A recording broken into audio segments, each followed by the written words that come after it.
So yesterday we looked at this, we analyzed it in Sync Sketch.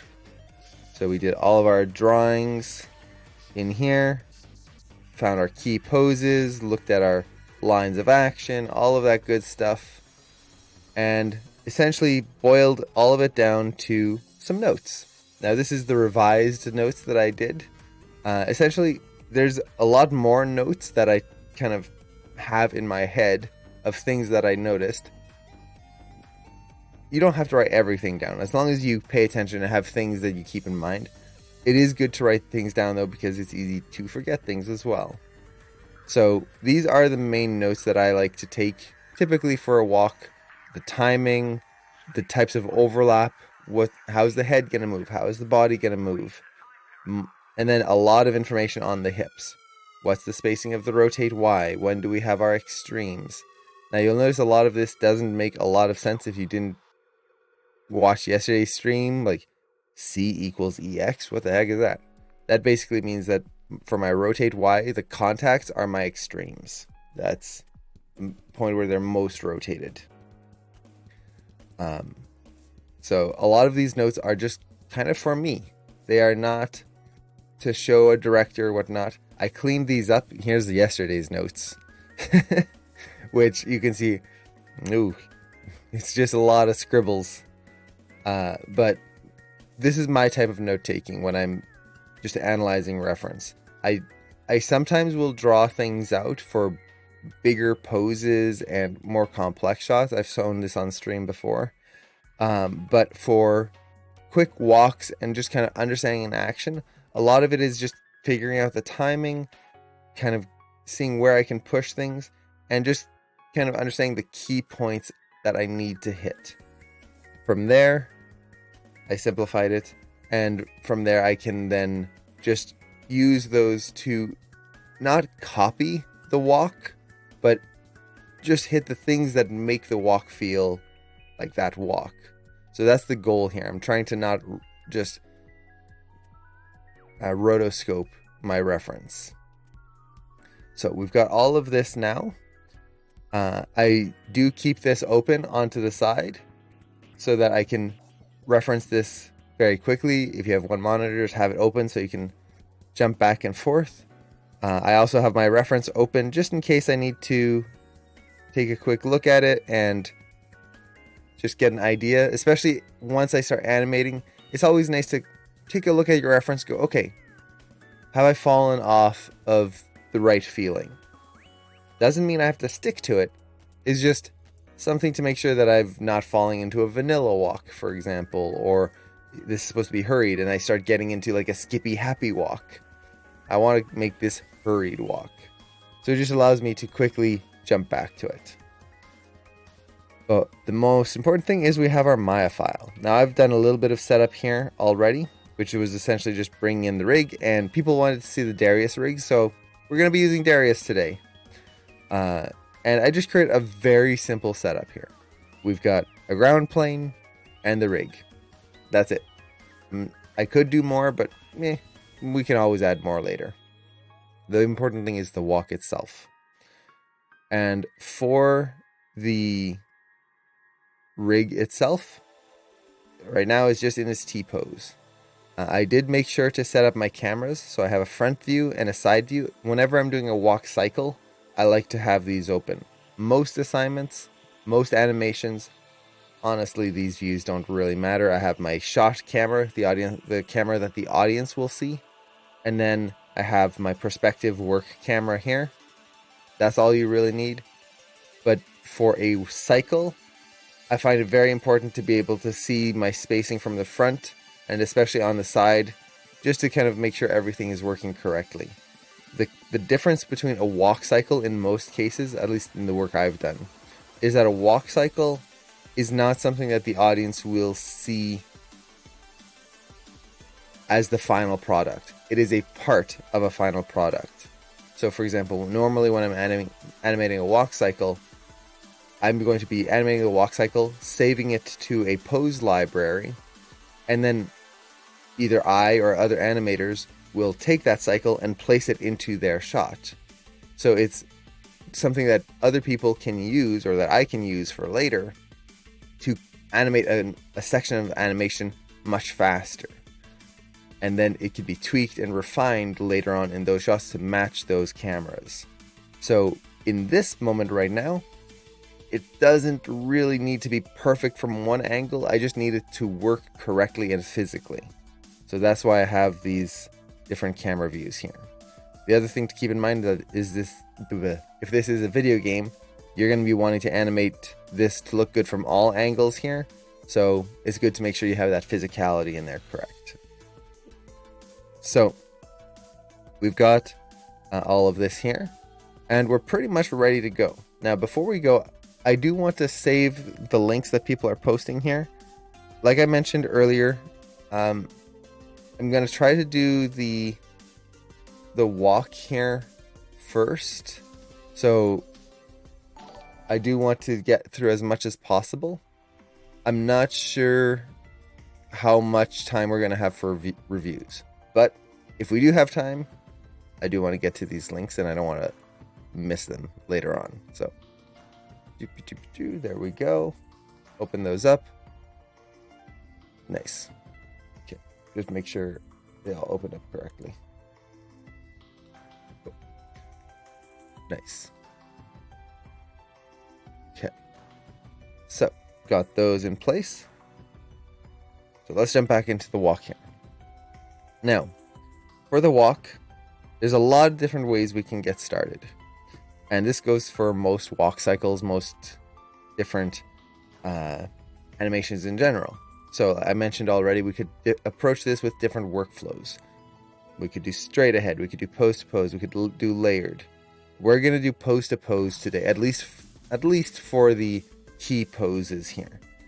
This is something that I will tend to do, especially if I am doing a very specific character walk that has like very key poses. So an example would be something like doing a Nosferatu style walk.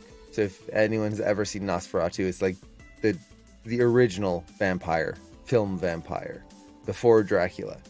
The way he walks is very specific. He's got this hunched pose, his hands kind of are curled up. He's got this really like specific pose. If I was to do a walk with him, I would want to make sure I have these poses in the way he kind of lurches forward. I wouldn't want to animate a walk and then hope I get it in the end. I need to get it. So if I'm doing something like that, I will definitely use a pose method. And then from there, I might switch to layered. Once I know I have my key poses, then I focus on the hips and then work my way back out. So either way, I'm going to be using a pose method here today. The other thing we can choose to do here is to animate either a treadmill walk, where a character is just walking in place, or a straight ahead walk, where the character is walking straight ahead and actually moving, a moving walk. Today, I'm probably going to be doing a moving walk. That's because most people in AM and other places, when you start out, you start with a moving walk. It tends to be easier to understand at first and to see your arcs because it's actually moving forward like an actual person and not just sliding in place. I find that when I first started animation, I really preferred the moving walks. It just made more sense. I found it faster and easier. Nowadays, I actually prefer treadmill walks just because I can animate them much, much faster, especially when you're doing a layered style. It's much faster, and then you're also not having to move your camera, so you can really focus on a lot of small details. The character just stays in place, and then I just move them forward afterwards. Now, this also changes if you're animating in a video game. So just in context here, we're going to get to the animation eventually. In a video game setting, there's another factor that we have to consider, which is that when you're animating for a video game, your character has to move at a very specific speed. It's not just, oh, animate a walk. Okay, animate the walk going forward. You will have to animate, for example, a walk moving at 175 units. Or you'll have to animate a run running at 300 units. That means that you are given a very set specific speed for your character to move in, and you have to make them work in that motion. This sounds trickier than it really is. And hey, Superhero, thank you so much for the sub. Oh, I really appreciate that. Thank you so much. She's 2 months already. Thank you so much. That's super nice of you. I love getting to hear that song. So we I got distracted. For a video game, we need to hit a certain speed. In those cases, I typically prefer to animate a straight ahead walk because I can look for any inconsistencies that will happen. That's just my personal preference. But for now, today, we're going to do a moving forward walk with pose to pose. So, now let's actually get started. And where do we get started? For me, personally, I like to get started with the contact poses. The contact poses and the passing poses are kind of I would call them the linchpins of the animation. So what I mean by linchpins is that they are the parts of the walk that we want to make sure is absolutely correct. If they are not correct, or if they have some issues with those poses, everything else is not going to quite work.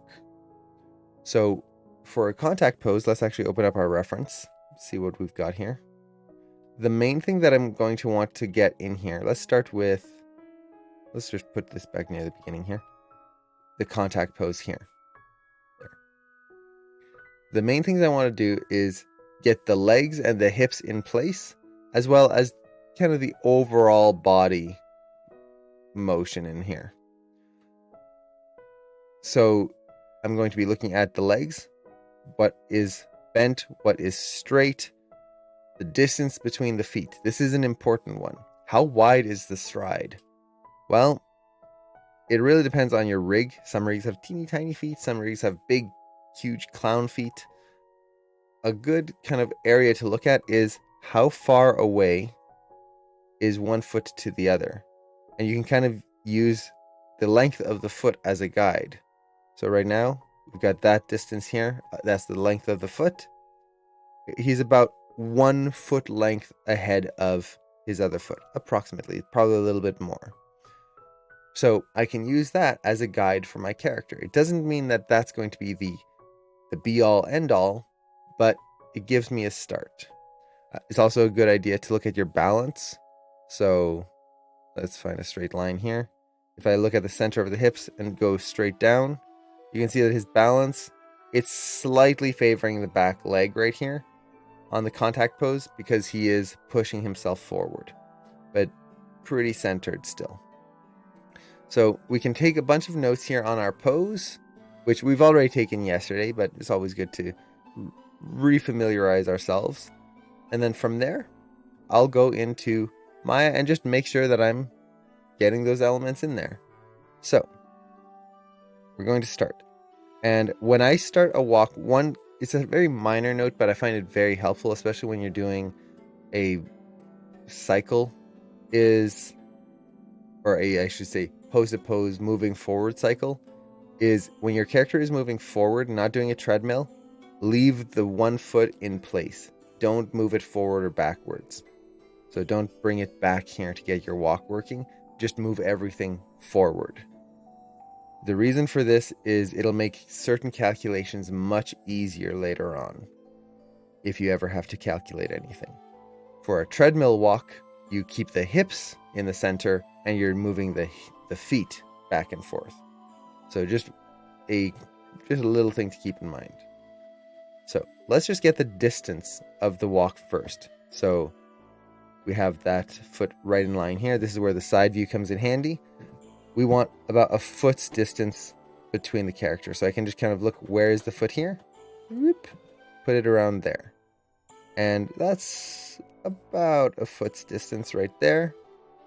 Not too bad. I can refine it later. And then, for me personally, I like to get the feet in place first. And how are you checking that the pose is balanced with the line? Ooh, that's a good point here. So there's a couple of ways to look for balance in a pose.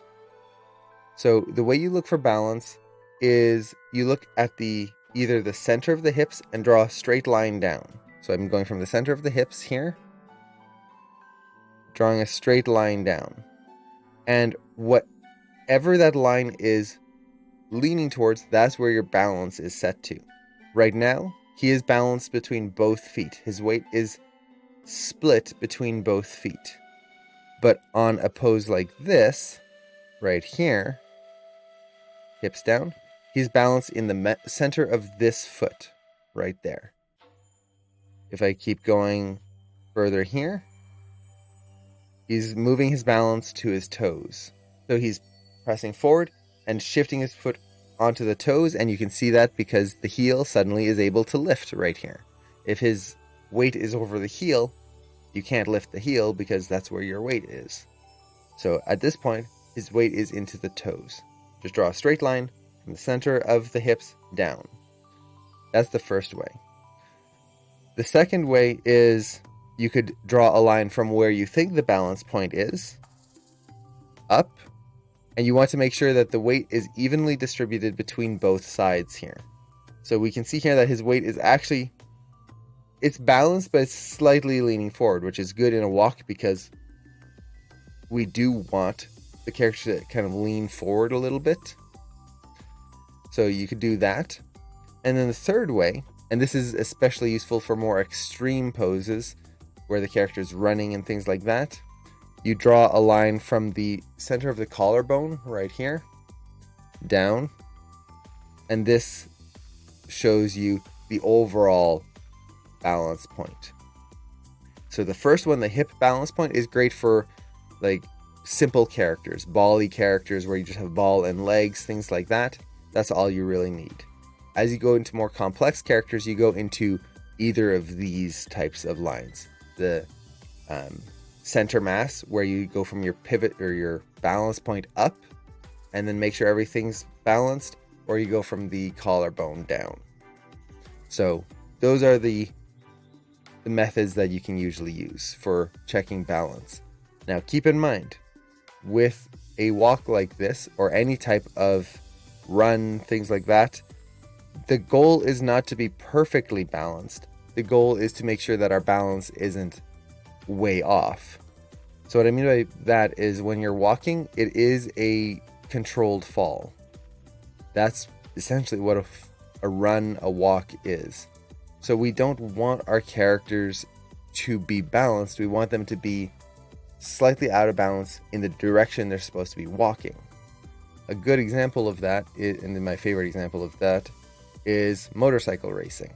If you've ever seen motorcycle racing, when they go and race around corners and stuff, it's a motorcycle.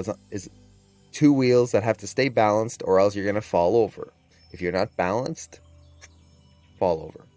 But if you look at them when they're turning, like this, look how far they're leaning here. Look at that. Look at that lean. This guy's knee is just about to scrape the ground. I think this guy's knee is probably scraping the ground right there. These characters are in balance. This is still balanced. The reason it's balanced is because of momentum. They are going so fast and they're taking a turn so fast that they have to lean in this direction so that the momentum, the energy they've built up, doesn't flip them over the bike and they just tumble across the turn. So because of the speed they're going, this is still balanced. The same thing happens when you're running. When you start running, because you're building up momentum, you're going to start leaning forward. This actually helps you stay in control versus if you're running and you're doing something like this, your legs are pushing so much energy forward that if you lean back too far, you're going to just end up pushing your hips out from under you and you're going to fall on your back. So we need to keep in mind the energy in our animation while we animate. When we're doing a still pose, a character just standing there, then we want the balance point to be right, perfect, centered. I hope that makes sense. Okay, so let's go back to our contact pose right here. Okay. So, like I was saying, the first thing I like to do personally is try to get the feet in position. The main reason being, feet are pretty simple, honestly. There's not that much that goes into feet when we're first blocking out. We can put a lot of detail in them later on, which we will be doing here, hopefully. But the key is just getting in the main positioning. Now, the big thing is that feet are very rarely just straight up and down from the hips, and feet are very rarely pointing straight forward. So, first thing I like to do is bring the feet in. Now, I do want to keep this somewhat centered, so I'll turn on my grid here, and then just make sure I bring the feet in like so, and I'm going to actually have them overlap each other a little bit here. Feet can come in really close. A lot of people don't tend to realize just how close feet can be, and will animate the feet very far apart all the time. And that's not a bad thing. It's a style of walk. Some people do walk with very wide feet, but we can go pretty close, and it creates a more balanced kind of walk here, because as the closer the feet are, the less your character has to shift their weight side to side, because their balance is under 1 point. The further the feet are, your character is going to have to do this in order to stay balanced. So just watch that separation. We want to make sure that is correct for the style of walk we want. It also helps to enhance the side-to-side motion of the feet, which we'll go into it in a second. For this walk, because he's kind of in a hurried state, he's trying to rush. Usually when we go faster, our feet narrow in a little bit. It again helps with the balance. If you try to run with your feet really wide, you're having to like hop back and forth to stay balanced. That's using more energy to go diagonally than to go forward. When we're running, especially when you want to run fast, you want to go forward as fast as you can. All the energy is pushing forward. So he's not running, he's just kind of like jogging. Not even a jog, it's more just a fast walk. But I do want to kind of exaggerate that a little bit. Now for the feet will usually point out slightly. Usually. So I'm just going to get something like that in there. And already you can see how much more interesting that pose looks. Just having those feet slightly out like so. The other thing to keep in mind with feet is that they don't always point out. Sometimes they point in. So sometimes you'll have a character that walks like this, especially if they're nervous. You can have that. As long as they're not perfectly parallel, that's the important thing. Even with like something like a military march, something that's very precise, I would try to avoid having the feet perfectly parallel. They will be parallel-ish, but not perfect. Then it becomes too robotic. Okay, so for the contact pose, we'll use the foot roll here to bring that foot up a little bit. Right there. I'm looking at my reference, so I have it on another monitor so I can quickly look. And I'm just kind of looking, okay, how high is this foot? I'm not trying to copy that angle. I'm just using it as a base to kind of figure out how far I should go. And then from there I can exaggerate. So something along these lines here. Now one thing on the contact poses that I do try to do is I try not to copy the angles of both feet. So if this angle, for example here, let's say is about a 45-degree angle there, I don't want this foot to be at a 45-degree angle this way. That tends to look really weird. Normally the back foot and the front foot should have a little bit of a difference there. So in this case I want the front foot to be a little higher, I think. So something like that. We'll go in here and refine these a lot more later. For now, this is going to be good. Now for the hips, we've got a few different ways we can approach the hips. So before we even touch the hips, we have to know how are we going to animate this. On most rigs, you have a lot of different controls and different ways you can animate this. So I could have the cog, that's the main hip control, move forward there, and I can use it to get my rotations of the hip right here and the rotations this way right there. If any of you are doing the Bali assignment, that's essentially what you're doing. You're using the cog, the main hip control, or I should say the main body mover right there. And I can do that and then animate the spine afterwards. Now this is really good because it means all of your hip motion is on one control and it's very easy to polish and clean. Very nice. And oh, there's a question. How precise do you have to be with the stride if you're doing a cycle? Is it okay to be a few decimals off, or should it have the exact same number every time? If you're doing a cycle, the first and last poses should match exactly. Even if you're a few decimals off, every time it cycles, it's going to kind of add that slight offset each time. Every time there's going to be a little bit more difference, So for example, if let's say we have this relationship between the hand and the head here on the first key, and the next key, the hand's just slightly further ahead. On the next cycle, the hand's going to be even further ahead. Next cycle, further, until at one point the arm is stretched out and way too far is broken. Now, if it's a few tiny decimals and you don't really notice the difference, and let's say you need to have 5 cycles, and in those 5 cycles, it looks fine, don't worry about it. The important thing is that it looks good for your shot. If you're doing this for production, and we don't know what the animators are going to be using it for, how long they're going to cycle this shot, they might cycle it 100 times, we don't know. We would want it to be exact so that nothing breaks on the animator. So for an assignment, as long as it looks good, that's the important thing. Ideally, it should be exact. The only thing that would be different is if you're animating the character moving forward, that forward translation is going to keep going. So yeah, the first and last keys should be pretty much exact. Okay, so for the hip here, we have the cog. And like I was saying, the cog, the main problem with it when animating the cog is that because I'm animating essentially the body mover, when I add in my rotations here, this is going to cause the body, the upper chest, to move as well. Now, that's both bad and good.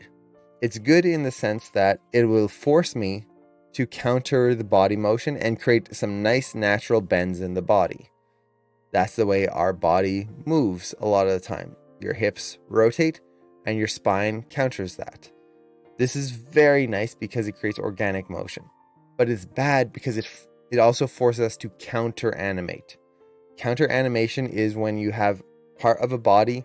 Let's say I want this hand to stay in this position here, and I move my body, it moves the hand, I have to move the hand back. Then I move my body over here, I have to move the hand back over there.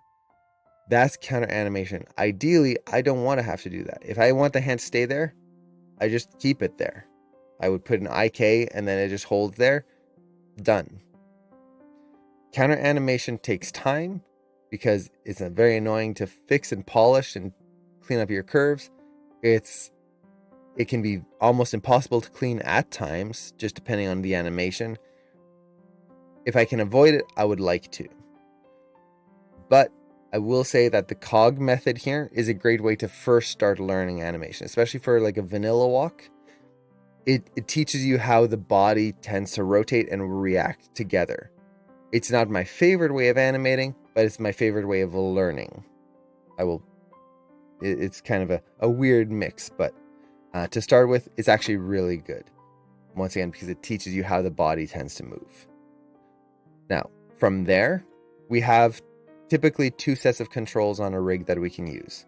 We have the IK, which usually are yellow controls on a rig, and then FK, which are usually red. Every rig is different though. So FK moves the way the human body moves. So for example, the spine, I have these 3 controls right here. I can use these to bend the spine, and this bends the spine like our human spine. And then you'll usually have a hip control at the bottom. In this case, Darius has a lower spine control, which is very nice. And you can use those to essentially animate the spine in place there. And then you would usually have a hip control, which on Darius is, let's see, right there. So now I can animate the hip going side to side right there. So if I was to animate with the FK spine, what I would do is I would still use the cog, have that go forward, and then my rotations of the body would all be done using these extra controls here. So side to side of the hips would be separate from the cog. I would get that motion in there. I would then animate the spine over top of that there. And then I can choose to add the side to side motion of the body right here on the cog, or depending on the rig, sometimes you can do it on the FK controls themselves. That is very dependent. Some FK controls do not allow you to translate them at all. So we have a lot of options here, and really depends on the rig. So this might be the way that we're going to be animating today. We'll see. I'll kind of figure it out as I go. My personal favorite method of animating walks is actually using IK. I do not recommend this when you're first starting out. So IK controls, inverse kinematics, are controls that essentially just allow you to pose the rig however you want. There you go. That's the walk. This makes me think of like a Valve Source Maker type walk already. So IK controls are super powerful because they allow you to just like squash and stretch a character however you want. It makes it very easy to animate a walk because I can essentially just animate the hips, boop, boop, boop, side to side, get all my rotation, doot, doot, doot, in the hips, all done. The chest, instead of having a whole bunch of controls, just doot, doot, doot, animate the whole rotation of the chest. I can add a little side to side to the chest. Super easy, super precise. Everything is separated. The problem, everything is separated. So it's very easy to just break the spine and stretch the spine. You can see, whoop, spine's much longer than it should be right there. Because of this, if you do not know what you're doing with IK, more than likely you're going to break something and this character is going to look weird. So when you're first starting out, I recommend to avoid IK until you understand how the body works. Once you understand how the body works, then you can go in here and you have that kind of knowledge to fall back on and go, wait, this isn't right. Let me get it there. So I will be doing a walk here, probably maybe the next walk in IK, just to kind of show the method I use for this because it is very fast. You can animate extremely quickly with IK. You just have to be very careful of certain things. For today, I think I'm going to stick with FK just because that's what I recommend most people start with and what I started with. And it works great. It's not as quick because there's less things that you can, less shortcuts you can use. So yeah, hopefully that all makes sense. And hopefully it'll make sense as we go along here. And Tara, thanks for the reminder.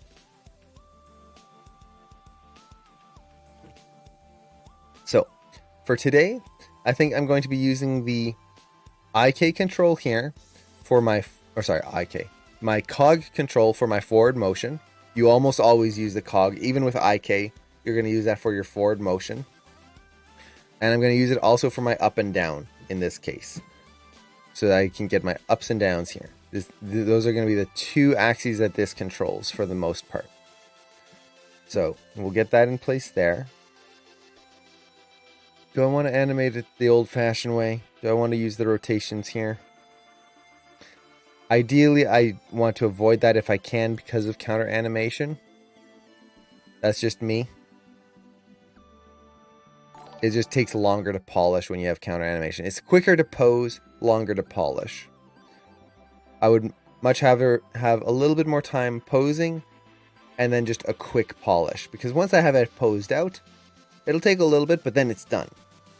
If I'm having to pose everything out, okay, great, it worked fine, and then polish becomes this long, tedious process, it's just not fun. So, let's get my hip control in place here. And I'm going to turn off my IK controls. We don't need to see them right now. I'm not going to use them. So, let's turn our hip control back on here. So that's going to be this one right there.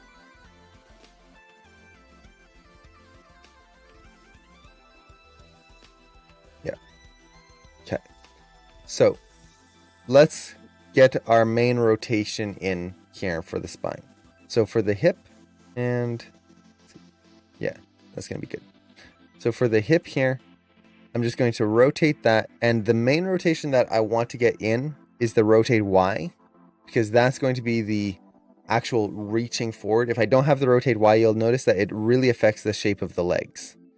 Here, let me turn off the manipulator right there, just getting in the way. So here you can see that nice straight leg.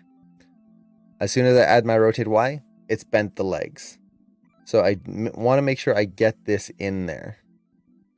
If I don't, it's going to actually affect all of my positioning. Right there. A little bit more forward. Keep in mind that balance needs to be like slightly ahead of that contact or the back foot there. I'm going to just push the character there. I'm not going to try to get it perfect yet. Okay. So we've got the hip angled here. I'm not going to worry too much about the spine just yet. I can always kind of block that in afterwards. A few other things I can do on the hips are think of my... okay. I'm just organizing my windows here. I've got a whole bunch of windows. I've got the hips there. I can start thinking of all my other rotations. So if we go back to our planning here, we've got our rotate Y. We put that in there. We've got our rotate Z right here. I should actually put that down. Rotate Z. So this is the tilt of the hips. On the contact, the hips on this specific walk are going to be up on that contact pose. I just draw little doodles like this to help me kind of understand where things are. So that's this area right here. On the contact pose, up on the contact foot. So the hip is going to be whoop, up right there. And I'll probably over exaggerate that rotation and then tone it down later. Usually I would much rather over exaggerate something and then tone it down than just kind of nudge it in a little bit here and there. Now, the rotate X. The character is leaning forward. I can do this in a few different ways, and it really depends on how the character is leaning.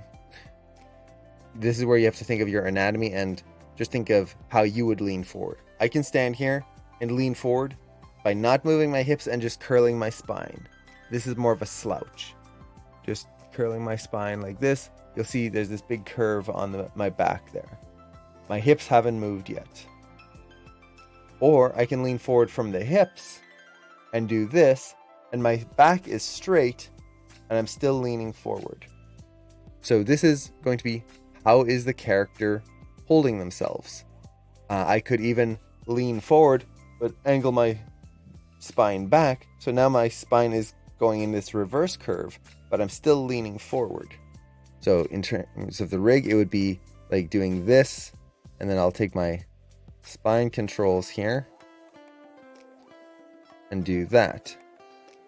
So you see we get this kind of reversal in the spine there. So this is where you have to look at your reference and, well, understand what you're seeing. So let's actually go back in here. And I think I drew this out last time. This is kind of what I'm seeing here in the body. It's this kind of forward lean. He's hurrying and doing this slight curve in the back, but mostly he's leaning forward from the hips. He's just kind of slightly curving, lean, and then rotate forward. I could also kind of have him lean back. Really, it's up to me at this point. I could exaggerate this way if I want to. So his back is curved this way as he's leaning. Both are okay. It really depends on how I want to exaggerate this. Now, in certain walks, you will see a very clear, yeah, definitely leaning forward, definitely leaning back. This one, I could get away with both. And I feel like...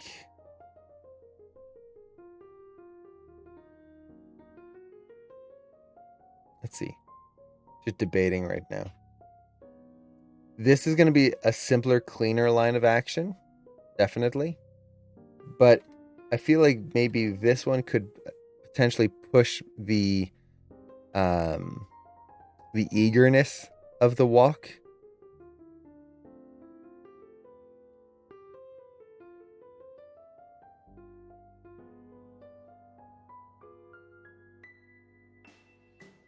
And make him feel a little bit more kind of hurried. So this is where, let's say you run into this situation. Where do I rotate the spine? What do I do? I'm not sure. Do an exploration pass on your walk. So for me, an exploration pass is just going in and doing some drawings. Even if it's super basic drawings. I'm trying to see how I can push this to be a little bit more clear. So if I rotate the body, my proportions are all off here. If I rotate the body back like this, I can push my line of action and get something like that. Or let's kind of curve the character forward here, leaning forward. How would that end up looking?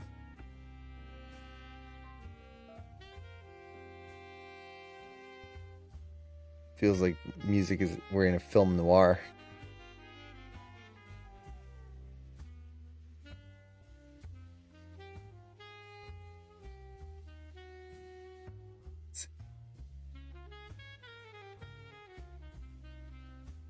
So which one feels a little bit more hurried right now with those lines of action? And this head is tiny.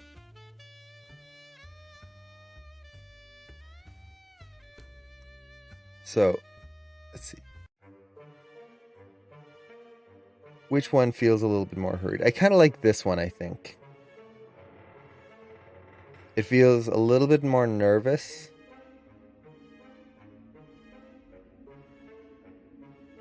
Debate. Actually, I think for now I'm going to stick with this one. We'll see. We can always change it later. This is kind of the fun part of animation, is we can explore and push to see how we can make certain things read more clearly. Not all decisions have to be made right from the start. As long as you are getting the core in there first.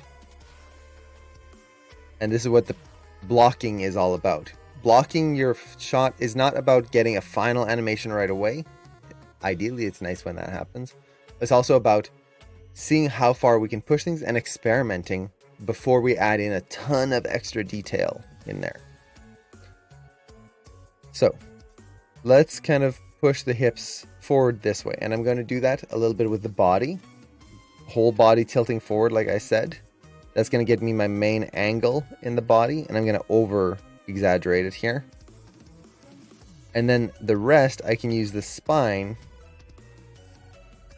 to get that little bit of a lean back here. Right there. Now, when I'm animating the spine, I like to use all the spine controls together. So I take all of them. Okay, spine, I should say. Take all of them together and then rotate them as one unit. If you get tired of selecting them all one at a time like this, just select them all. Go to Create Sets, Quick Select Set here. And I'm just going to call this Spine. And add this to the shelf. Now, whenever I have to select the spine, which for some reason it's not showing up here. Let me try switching shelves, see if it resets there. There we go. For some reason the icon didn't want to show up. I can just click on this button right here. Oop, that selects the spine for me.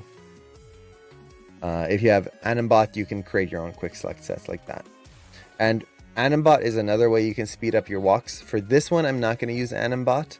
For the next walk, the IK mode walk, I'll probably use Animbot to show how quickly you can start animating things.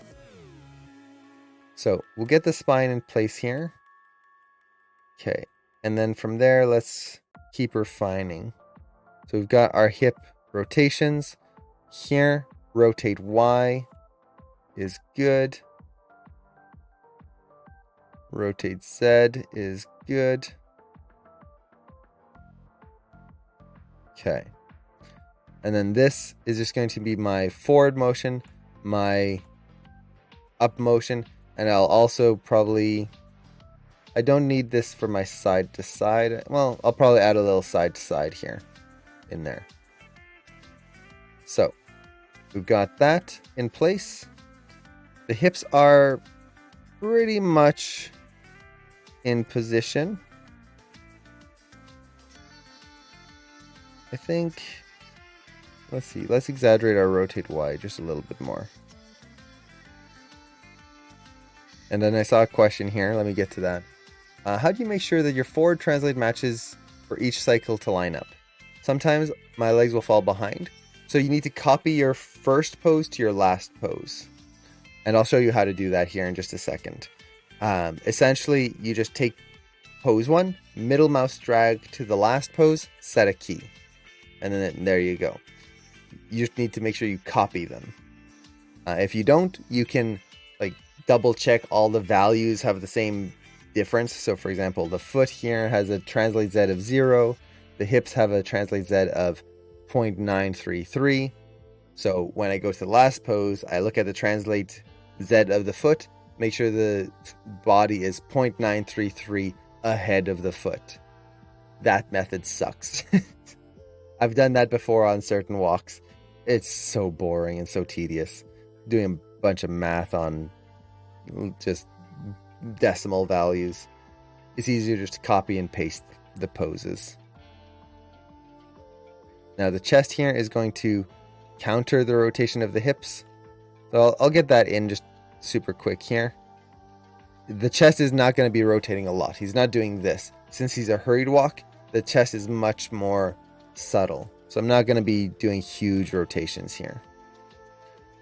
But with that, let's actually just get the arms quickly in place here. So if we look at the arms on the contact pose, the body is surprisingly, it doesn't have very much, or I should say the arms don't have very much swing to them right here. As they swing forward, they just kind of go straight. So let me make sure everything's working here. Okay, good. So the arm is just going to be down here. Elbow starts to bend. Doesn't go too far. And the thing I'm looking for is making sure that there's no absolute straight here. So it should be leaning forward a little bit, like so. And right now for the arms, I'm just focusing on the pose. I'm not going to try to get the arcs just perfect, anything like that. Just getting the pose in there. Now, a common misconception when people are animating arms is that they just do this with the arms. So, for example, arm forward, done. Arm back, which is going to go back at around a 45-degree angle here. Like that. So we'll get something like this. And the arms are just going to go like that. That's not how we walk. When we walk, our arms swing forward like this. So this arm here is actually going to be like so. So we're starting to get that push to the side there, inwards. The other arm is also going to be probably in a little bit right here. Just because of how tense he is, his elbows are kind of flared out. So something like that. Okay. Now, I posed the arms, but they don't really look good, do they? Why? I've got the angles right and everything. The arms are not going to look right until you pose the hands. This is one of the biggest things that I always tell people and that I always see students forget, and that when I was a student, I would forget all the time as well. If you have a character with hands, pose the hands. It's going to make life a whole lot easier for you. So I'm going to do that right now. Now, I don't want to... We've done whole poses, hand pose demos and stuff like that before. To make this quick, let's actually show a quick way you can do this. I'm going to open up Studio Library, and that's not Studio Library. This is... I have to make sure I open the right plugin here. And you'll notice the font is really small. Unfortunately, I plugged in my Cintiq, and let's see, is there a font size in here? Okay, there we go. That's better. I plugged in my Cintiq, which is a 4K. I'm finally using my Cintiq. The problem is, for certain plugins, it really makes the fonts tiny. But here I'm going to find my Darius hand poses, and I'm just going to add those in there. So to use the Studio Library, I will just pick the hand pose I want. I just want a nice tight kind of fist pose. So let's see, maybe this one right here. That could work. So I'm going to take miscellaneous pose A right here, and I need to apply it to the hands. To do that, all I need to do is select a control on the rig, any random control, right click on the pose here, and I'm going to hit select content. What that's going to do is select all of the controls that will control this hand. Now, they're all turned off right now, all the IK or all the finger controls, but this will actually select them. They are selected. You can see the arm controls there are selected. And then I just hit apply. Doop, done. Hand pose done. That was easy.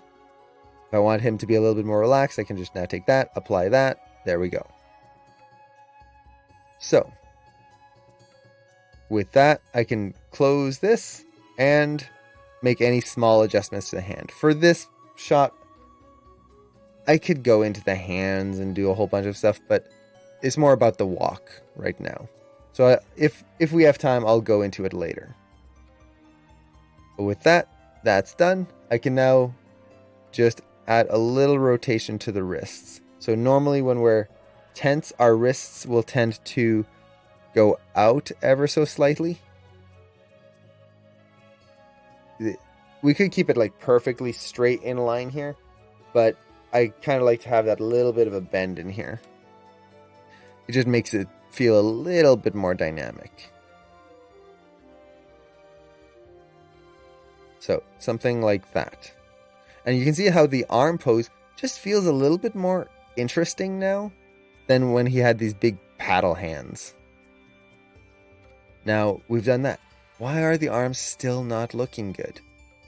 I haven't posed out the clavicles. You can't move your arms without your clavicles. So we need to get these in here. Now the clavicles are essentially just going to be sympathetic to the arm. So they move in the direction that the arm goes. So this arm is kind of going forward a little bit. So that clavicle is going to go forward. And it's going to go up because he's kind of coming up through here. It's only a little bit. I can increase this because he's also tense. He's hurried and his shoulders are coming up here. So I could exaggerate that posing, bring those up right there. The other arm, well, this is going to go back because that arm is going back here. And then it's going to come up as well because the arm is swinging upwards right there. And this allows me to get that nice angle in the shoulders here. Okay. Now, am I going to try to get this perfect? No. This is just quick posing here.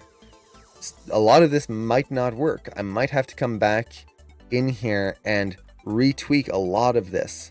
So I'm not going to spend a lot of time like fine-tuning, being picky. This is just getting a core element in here.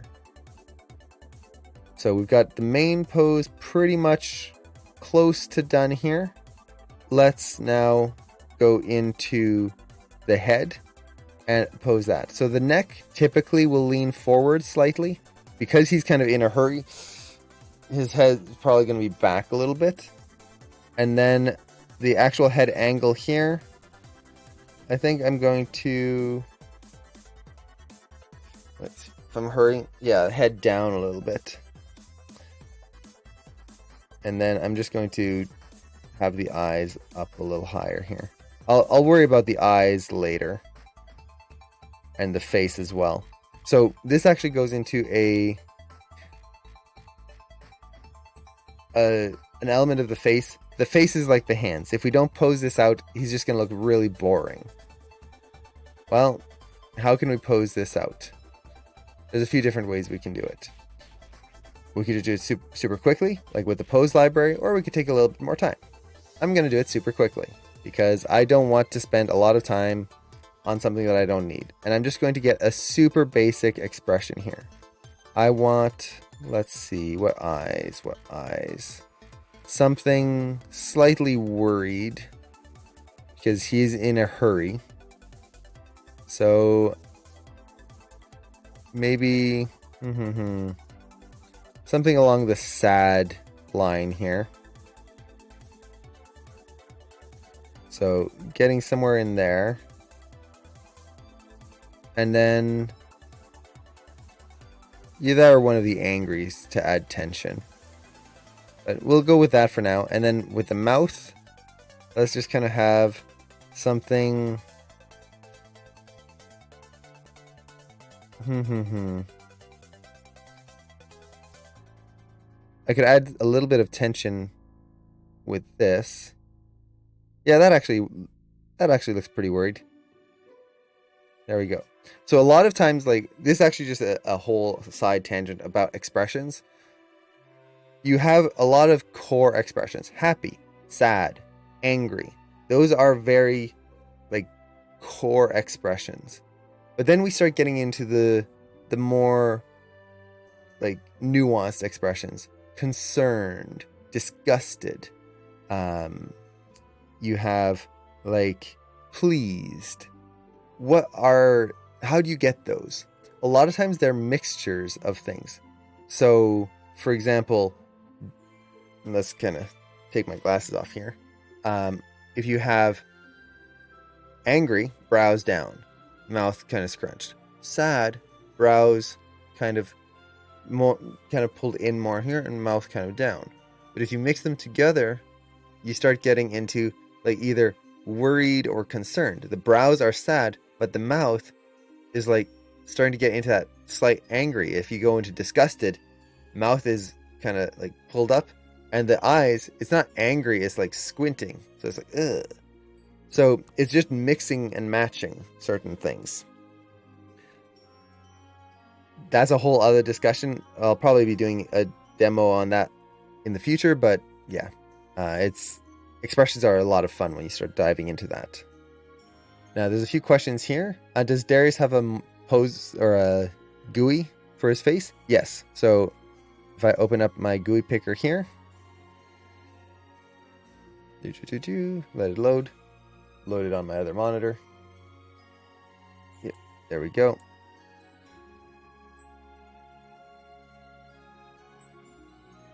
There we go.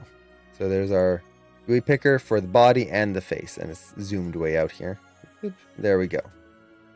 So I could use this to pose out the face and the body if I want to. I'll probably just keep this open for now. And then, do you keep the autosave on? I don't usually. I probably should. The main reason I don't, I'm just going to save this here, is a lot of times I'm doing demos for people. So if I have an autosave feature, I'm going to be in the middle of saying something or showing something, and then, do you want to save? It comes up and it's kind of annoying. So I don't have that on, which means I tend to lose work sometimes when Maya crashes. But usually when I'm working on my own and not doing a demo, I'm pretty good with saving. So if you aren't doing demos, I would recommend having that on. It's just good to have.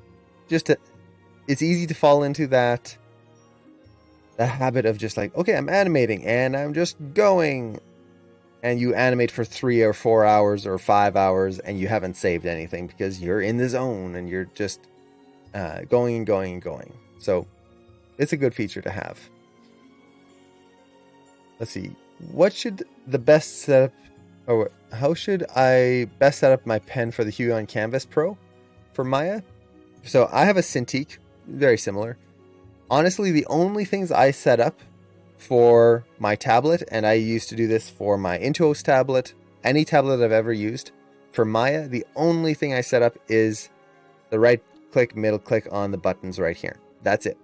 I use my keyboard. I don't use any hotkeys on the tablet or the remotes or anything. I just use my keyboard, and I put middle mouse click and right click on these two buttons here.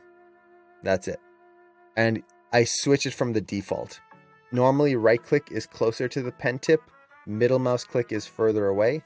I switch that because in Maya at least, you tend to use middle mouse click a whole lot more, which means I don't want to have to keep like moving my thumb and like putting extra pressure on my thumb like this. Right click, I don't use that often in Maya in comparison. So I put that as the further button. So that's really the only thing I set up. Yeah. I don't use hotkeys. Like even in my drawing tools and stuff, I don't use the hotkeys on a tablet. And I have my keyboard right here, right in front of me. So I just use that. So with that, hey Caleb, how's it going? I'm doing well. Tired, but I did manage to get some sleep last night. So yes, aha, success. And Wookie, thanks for the reminder. Okay, so with this, I'm not going to worry too much about head angles right now. So I'll definitely want to add some tilt to the head, some side to side. I can always add that in later. That's going to be a lot of subtle animation. I don't want to worry about it right now. If the character was doing a big head swing, okay, that's different. This character is just doing this. So I'm not going to be putting a ton of head motion here. Okay, so with that, we've got kind of our core pose. We don't have everything in there yet, so we're missing a little bit of the spine animation. We need the side to side in here, which is going to be a little bit of that. And then we also need the side to side of the body, which is going to be leaning it more towards the supporting leg here. So let's just build that in just a little bit. Once again, we're not going to be doing a huge sway side to side here. So, and Adriano, thanks for the reminder as well. I need these streams to keep me hydrated. It's terrible. I've done, well, Thursday, which I guess ended up being into yesterday. I ended up doing like a 17-hour teaching day. So a lot of talking, 17 hours of Q&As and classes. And I think I took like 1 or 2 sips of water. I'm terrible at keeping myself alive.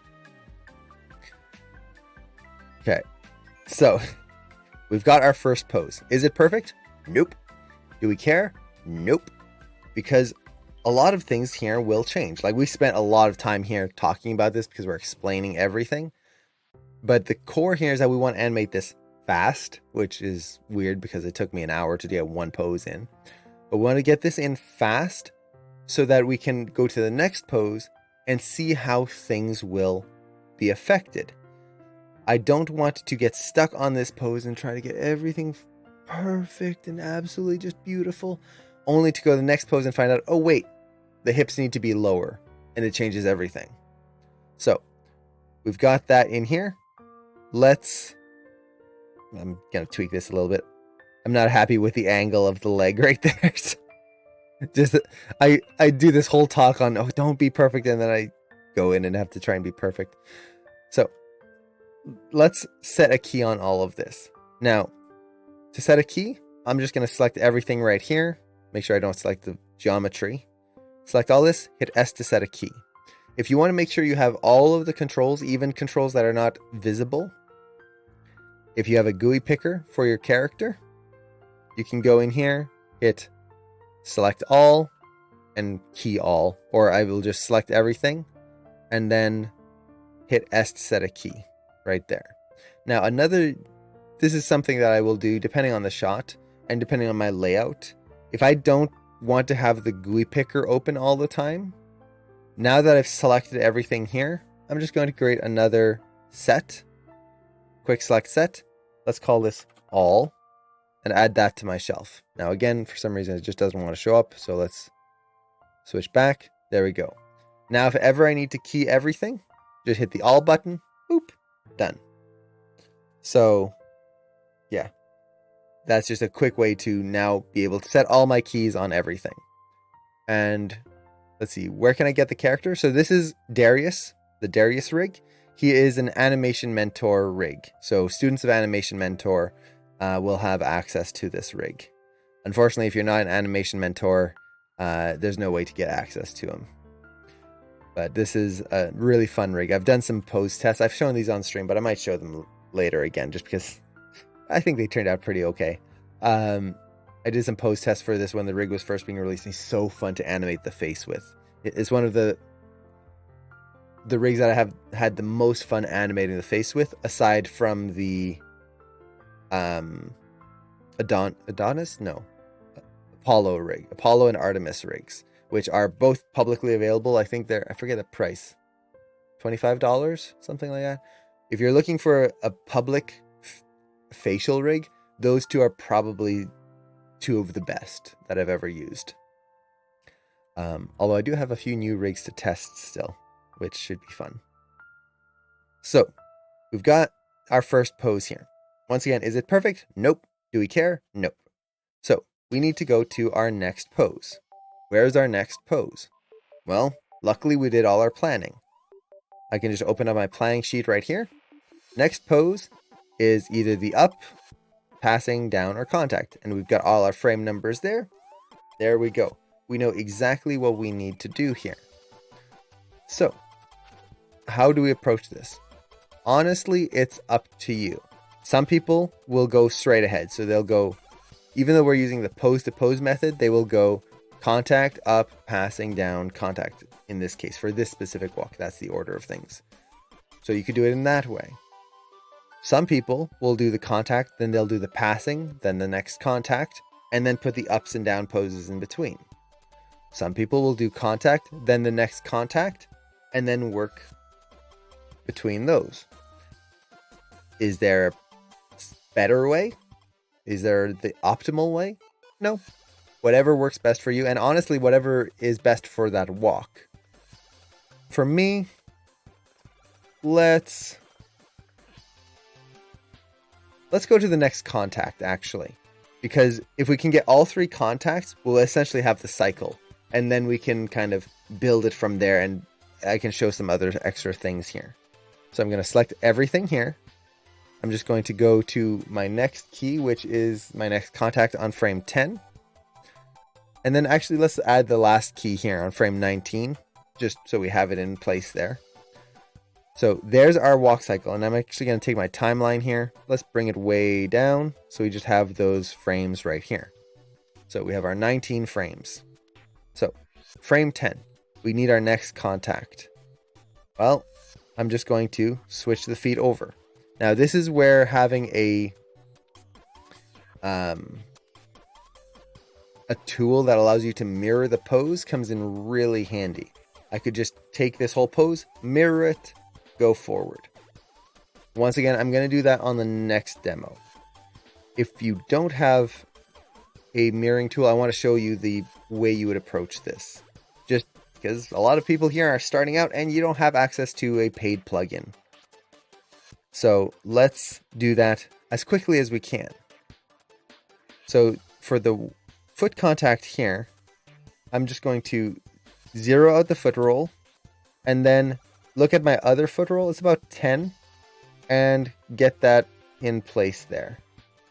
So I'm not trying to copy this. I could, but the goal here is not to get perfect exact mirror images, because honestly, most walks are not mirrors. We will favor one foot more than the other. We will kind of have one side that goes further than the other. And that's fine. As long as I get approximately close enough so that it doesn't feel like he has a huge limp, that's all I really need. Now I'm moving the next foot forward here, and I'm just looking at the space between, trying to get that approximately the same. Once again, with this contact, we don't need to make it exactly the same because it doesn't really matter. The next contact, though, we will need to make sure that it's exactly the same as this pose here.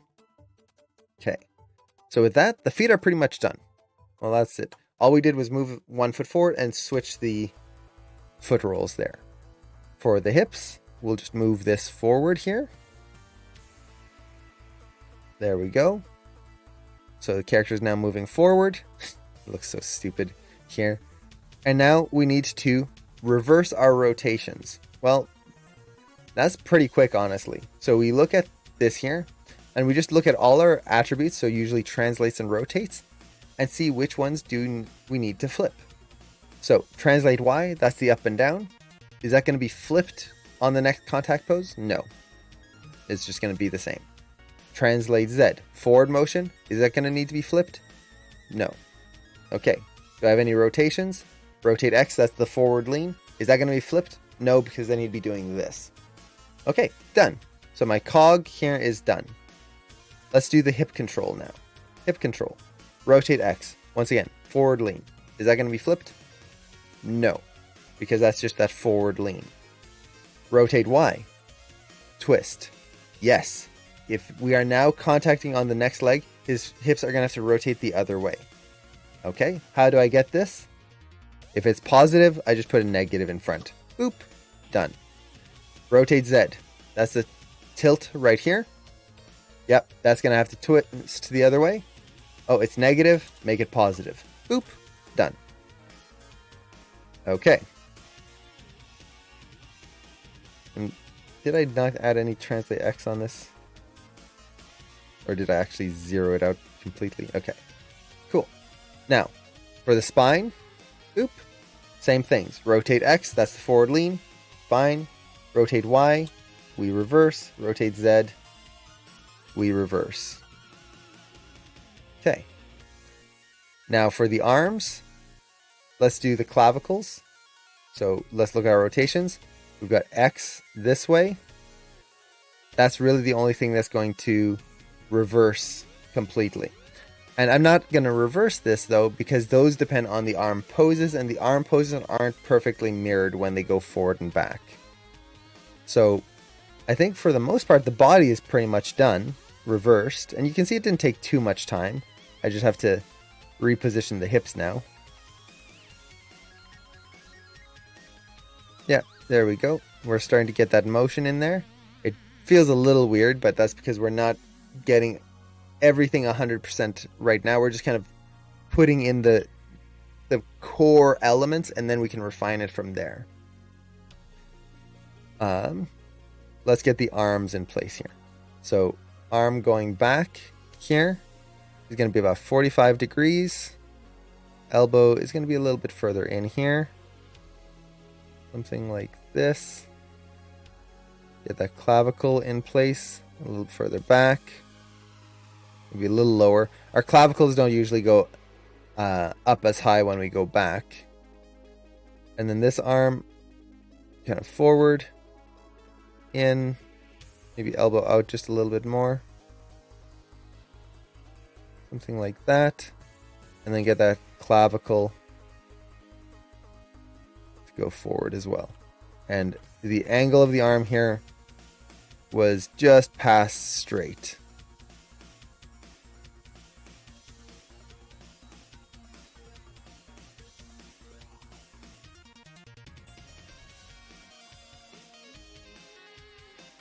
Okay. Nice. I'm so glad everyone's enjoying Turning Red. I haven't seen it yet. I haven't had a chance. But I'm so happy that it's good. I'm so excited to see it. Okay. So we've got our two poses here. The character is now walking. And you can see that it didn't take that long to to reverse this. It wasn't like a huge ordeal or anything like that. I'm going to just push the weight shifts here, side to side. There we go. That feels better. So it takes a little bit. The main thing that having a mirroring tool does is it makes it so that all of that we did right there is just one button and boop, it's there. Done. So it's a little faster. And especially when you have a more complex rig or certain poses, especially if hands have to mirror and reverse, that's when it becomes really handy, because hand poses, there's so much to it. Okay. So with that, we actually have everything we need to start making a cycle. We have our first pose here. We have our next contact here. And then we have our last pose. Now our last pose right now just snaps back. Well, that's okay. All I need to do here to make this cycle work is to take my first pose. I made a few small tweaks, so I'm going to take this middle mouse drag in my timeline to my last pose and hit S to set a key. Essentially what middle mouse dragging does is if you just left click drag, you'll notice that the character shifts. I'm animating in spline mode, so we're going to have motion between keys. And you can see that it is actually changing each frame. As we go, we can see the characters moving. But if we middle mouse drag, so frame 1, middle mouse drag, nothing's changing. It allows me to take a pose from one frame, go to another frame, and then save those values, set a key, on another frame, essentially copying that whole pose. So I go from frame 1, middle mouse drag to the last key, hit S to set a key. I've copied it. It is now exact. The problem is that now my walk goes forward and then whoop, right back. That's not good. I need it to go forward. So all I need to do now is take all my elements that are moving forward. So in this case, it's my IK feet and my cog control. Those are the elements that are actually translating forward. I'm going to open up my graph editor. I'm going to, let's see, where's my outliner here? Show. Oh wait, just pull this out. Yeah. So there we go. So I'm going to take my translate Zs. The easiest way to do this, because you'll notice, there's a lot of things to select here. Go into your channel box, make sure that sync selection in graph editor is checked. Now all I have to do is select translate Z in my channel box, and there's all my translate Z curves in my graph editor. So I just need to take this now and move these keys, these last keys, up until the character is walking forward. And I just need to match the translate Z of the foot. So right here, I'm just moving this in line so that these two keys line up right there. Now, we've got our walk. There we go. It goes forward. There's our cycle. Now, you'll notice that it doesn't actually cycle. It just stops. To actually get the character to cycle, I'm just going to take all my keys here, go into my graph editor, select all the curves, go to curves, post infinity, cycle with offset. Now, as the character walks forward, they just keep going and going and going and going forever. I also personally like to go to curves, pre-infinity, cycle with offset. So essentially what this does is it sets the cycle to go past your current animation. That's post-infinity. Pre-infinity makes it so that it also cycles before your current animation. We'll usually never see this, but if ever I have to offset some curves, it makes sure that I don't run into any issues. So now, if we look at our curves here, they cycle forever. There we go. We've got our animation cycle in place. And let's look at our beautiful walk here. All of the hard work we've put into this. Oh, look at that. It's wonderful. Thing of beauty. I don't think a walk cycle has ever been done that's more beautiful than this. The shuffle. He definitely looks like he's in a hurry. So, it's not looking too good right now. We need to push this and make it better. And the way we do this is we just need more keys. We need to start breaking this down and getting more details in here. So let's just do that. And the way I'm going to do this is putting the extra poses in that we have. So we need our ups, passings, and our downs. Now, before we jump into that, let me look at the chat and also let me save. Let's see. Senpo, I'm glad you like the work. Thank you. Let's see. I think I felt I missed a question. Let me go back here. Maybe I didn't. If I ever do miss a question, always feel free to re-ask. Oh, there it is. How long have I been an animator? Since I did my very first animation, about 10 years. Now, I will say when I started animating, I had zero animation experience. I actually went to animation school and I had never done any animation at all. Zero animation, nothing. Not even like a flip book or anything like that. Which is kind of weird that I jumped into the animation career without ever like doing any animation. But I just love cartoons so much. So yeah, since my very first day of animation school, it's been about 10 years. And it's been a very good 10 years. It's been fun. So with this, let's actually start blocking in our next poses. Now for me personally, I like to go to the passing pose. Similar to what I was mentioning at the start of the stream here, I usually find the passing poses are kind of a linchpin pose. And what I mean by a linchpin pose is it's a pose that has a lot of very important information that we need for a walk to succeed correctly. So I'm just going to go here. My passing pose is on frame 4. I'm also going to go into my shot here on my other monitor and go to my passing pose. So let's actually show it here.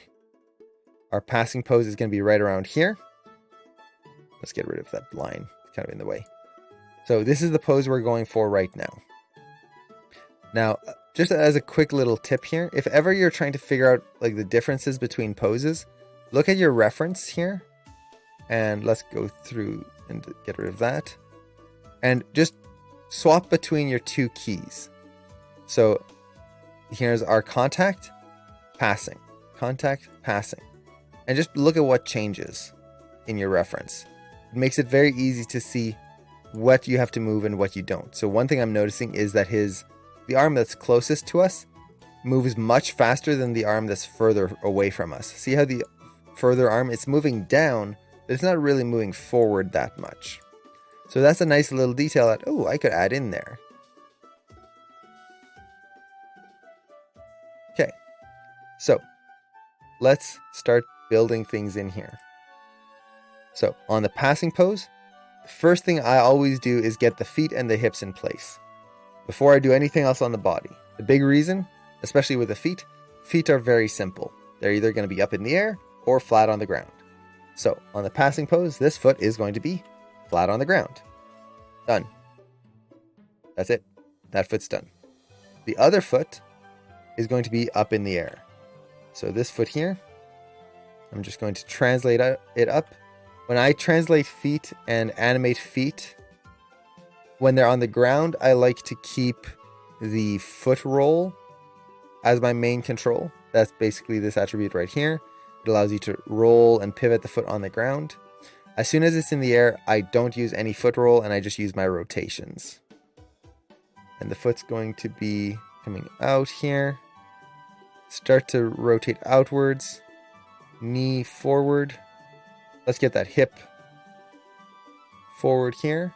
Now for a passing pose, typically, not all the time, but typically what you want is the passing leg, or I should say, the supporting leg to be straight and slightly leaning forward.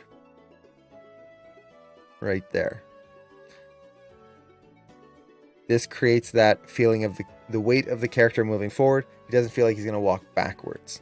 Now, in this case, my character has a big forward lean. He's got his chest leaning forward, So I don't have to exaggerate that as much because I've still got all of the weight of the characters ahead of the line. If he's walking with his back straight, I would have to push those hips more forward.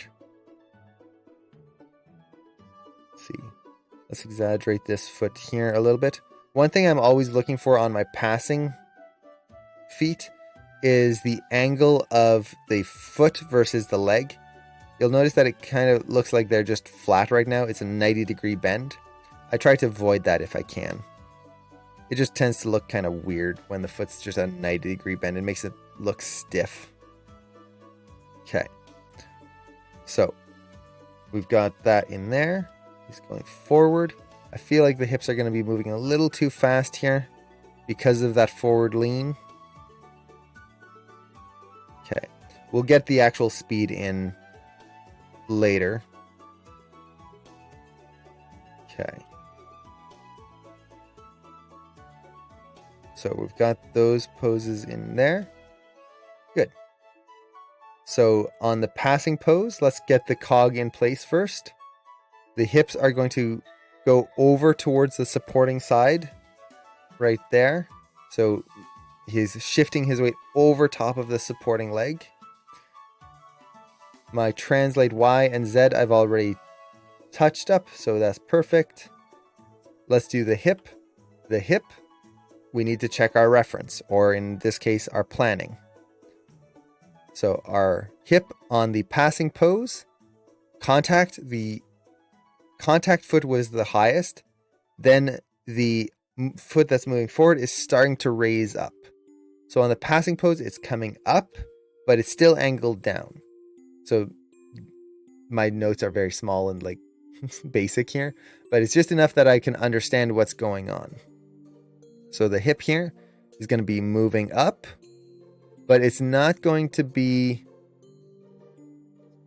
angled up this way yet. It's still going to be angled downwards.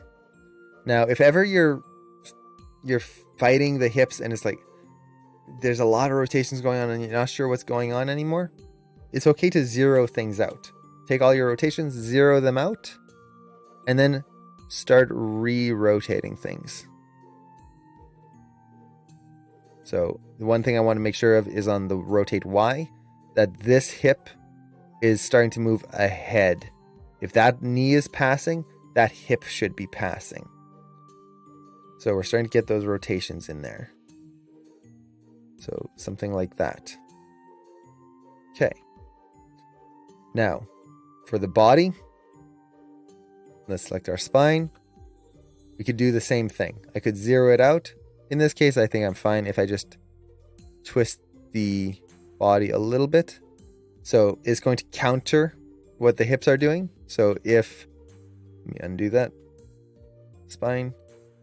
If the hips, this side is starting to go forward, then this side of the chest is going to start going forward here. A little bit. I'm not going to worry about getting it perfect because we're really just focused on getting a little bit of motion in there. I can always refine these in the graph editor in just a second. Okay. Now, let's just quickly get the arm in place. So, on the passing pose, this elbow is starting to come down. Oops, make sure I only rotate that in one axis, right there. And the arm is going back quite a ways here. And then the hand will probably arc outwards a little bit, right there.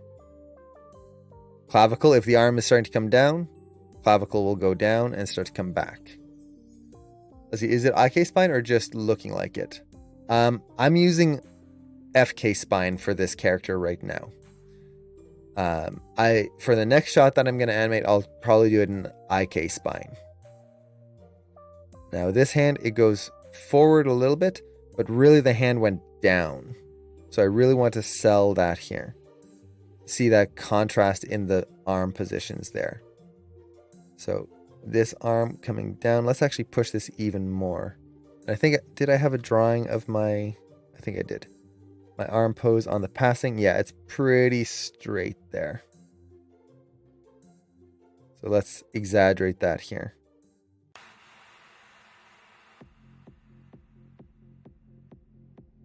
There you go. You can really feel that arm pump now, especially from the front view.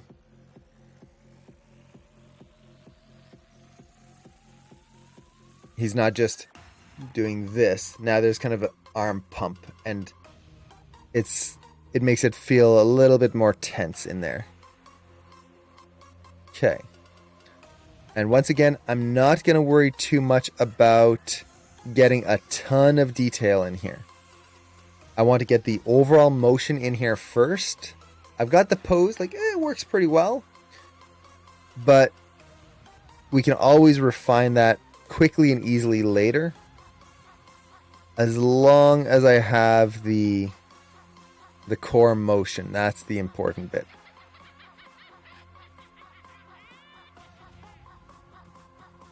And I want to animate quickly because, like I said before, something might change. I might find out that, that curve of the spine that I have here, I just don't like it. I want to be able to get my key poses in here quick, find that out now before I start to take hours and refine everything perfectly. Okay, so there's our passing pose. Is it perfect? Nope. Do we care? Nope. So we've got that. Now I have a choice. I could take this passing pose right now and go right ahead to my next passing pose and just copy it over. We could do that. Or I could finish this first step and then copy it over. That's really up to you. I'm going to probably try to finish this first step first before I go any further. The reason and the thought behind this is I could copy this pose next and get it all in place, but what if something's wrong? What if I go and put my up pose in here and then find out, wait a second, none of this works. It just looks terrible. I have to change my passing pose. Well, then I have to repaste my passing pose again. That's a waste of time. So I would much rather just get this first step in. Okay, double check that everything's working. Once I know that's happening, copy all of that over. So our next pose is the up on frame 3. This is where I might actually start changing things. So based on my reference, my up pose was on frame 3. My passing was on frame 4. I feel like that's kind of... It's not pointless, but they're only one frame apart. I feel like I could exaggerate that by pushing my passing pose onto frame 5 and then having my up pose on frame 3. The reason for this is it just kind of spreads out my keys, so I cover a wider area versus having all my keys just clustered over on a span of a few frames. So I'm going to do that now. It's not going to be a huge difference, but it'll just give me a little bit of extra control, and I can always change it back later. So let's go to frame 3 and set up our up pose. So up pose, foot is going to be flat. So let's actually look at our reference, just see what we've got. So up pose is when the chest is at its highest, right here. Right there. So let me get that on my other monitor there. So the foot here is going to be flat, zeroed out. The back foot is actually going to stay contacted on the ground. Now, because I am animating in spline mode, this means that as I'm setting keys, Maya is already starting to move things for me. And you can see here, he's starting to walk as we go. If you like to animate in spline mode, this is great. If you don't, honestly, it's similar concepts. It's the same thing. I'm just looking at my key poses. I'm not looking at any in-betweens right now. But the drawback of animating in splines, it's not really a drawback, just something to keep in mind, is that because it's already starting to transition, this foot has started to move up and now has a little bit of foot roll because I had foot roll on the frame before, and has a bunch of rotations because I have rotations on the frame after. I need to set one or the other. In this case, that foot should still be on the ground on the up pose here. So I'm going to go to frame 1 right here, cut middle mouse drag to frame 3, and copy the foot positions here. So I'm just going to take my foot, hit S to set a key. Now it's the same there, and I can just use my foot roll, whoop, push it up. And it's going to be quite a ways up here. Now I'm not going to worry too much about getting this absolutely perfect. Once again, we're going to be changing a lot. But we get that nice push off right there. Okay. Now the hips. The main thing with this pose is that the leg I want here to be straight. He's pushing up onto that leg, getting a nice upwards momentum in there. Okay.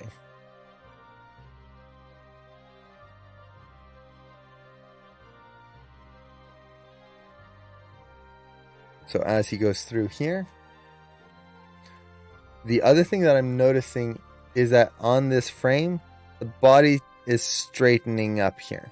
This is actually something I do have in my notes. So right here, this is the body lean. That's the contact, up, passing down, contact. The up pose is the straightest pose. The character straightens up. So I'm going to just straighten up that lean right there. It's not much. I could honestly exaggerate like the contacts here so we feel that a little bit more. But once again, I'm not here to get all these little details in just yet, as long as I'm thinking about it. Okay, so he pushes up here. From here, let's just double check our rotations and everything. So hips are going to be, oops, not that control, this control. Hips are going to be rotating forward slightly. I need to make sure my rotate Z is in place, so let's look at that. Rotate Z on the up pose. The leg that's pushing up is going to go up. So I'm going to push that just a little bit here. So it's pushing up through there. And let me actually just double check something else. Up. Okay, the down pose is the most extreme. Okay, cool. So we've got that. And everything else should pretty much be in place. I just need to kind of refine the arms a little bit. So on the up pose, the big thing with the arms is that this arm is actually going to be a little bit more further forward, and the elbow is actually going to be much higher.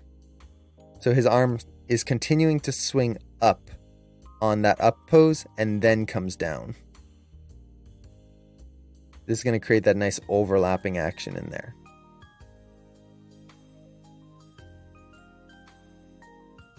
So the clavicle is going to be up and forward just a little bit more.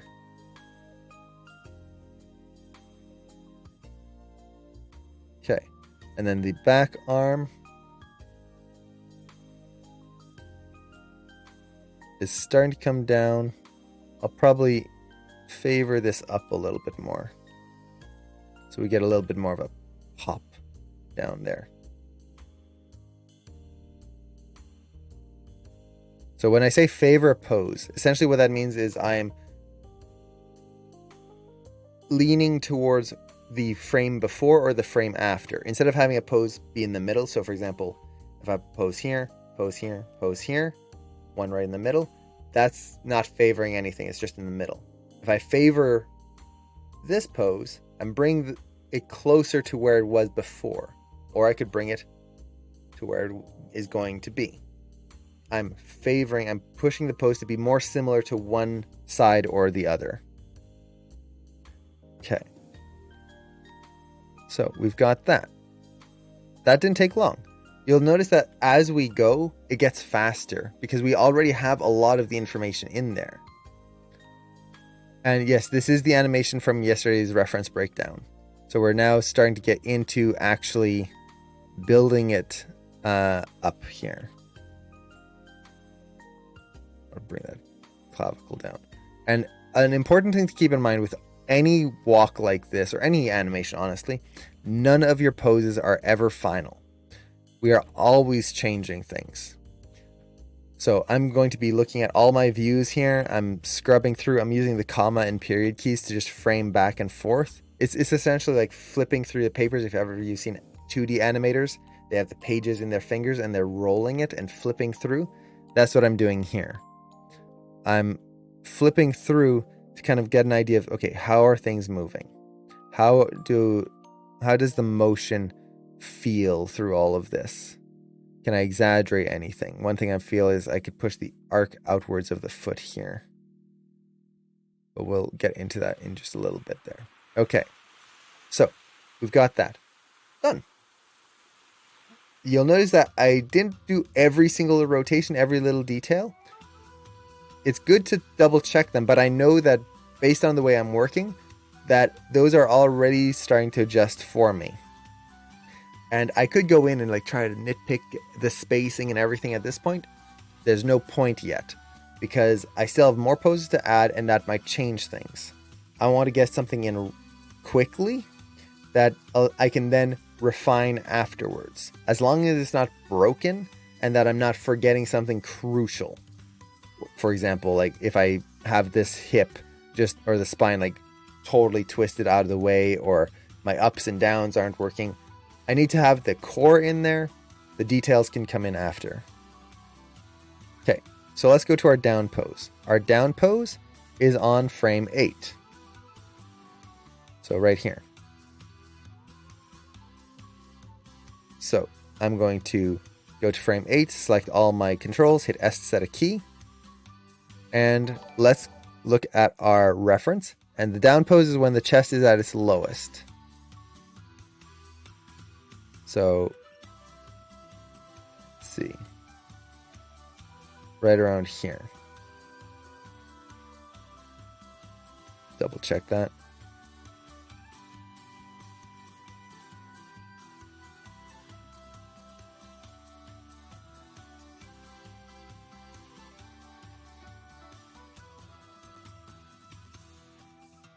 Yeah, right around there. So, on the down pose, we're getting a big change here. This is where, again, it's good to just put markers in where your poses are and compare what we're seeing. So, from passing to down, we can see that the body starts to curve inwards a lot more, which actually tells me that I probably need to reverse my spine in the animation. We're seeing a big swing in the foot. The front arm really swings back, and the back arm is still kind of, it's starting to swing upwards. No, actually it's still going down. Ooh, look at that. That arm position right there. It's still down there. He's really punching downwards there. So, let's get this in place. And actually, another thing I need to double check. The back foot here is still flat on the ground. So, let's make sure that stays that way. So, foot roll, 0, boop. No, there we go, 0. How do you determine how many frames you need between each pose? You study your reference. So you, just like we did in the last stream, I took basically an hour and something to just study my reference. I looked at at all my key poses. So those are my contact poses, my passing poses when the leg is passing the other, the up pose when the chest or when the body is at its highest, the down pose when it's at its lowest. I'm looking at those poses, timing it out, looking at how many frames are in each. It doesn't mean I have to follow that to the letter, but it gives me an idea of where to start and how I can start blocking things in. So I'm using that as my base for my timing that I can then adjust and kind of tweak as I go. But the big thing is I have a base. I'm not just kind of guessing. The moment that you just start guessing in animation is the moment that things start to potentially get really weird and you could be fighting a lot of things. So I don't want to guess. I want to have a good, solid understanding. So let's see here. This foot is going to be quite low. It's going to ease in towards the end here. It's rotated up. I want to make sure I don't have any foot roll here. That's going to change a lot. Always double check that if the foot's in the air, you don't have any foot roll going in there. Okay. The foot is also going to be angled this way. Something like this. I want a little bit of a knee bend in there. Let's see, where is it contacting? Okay, good. So big swing, contact. The foot is also going to angle out really far there. So kind of looking at it from the front view, I really want to get that like twist in the ankle here. I think I can pull it out still a little bit further.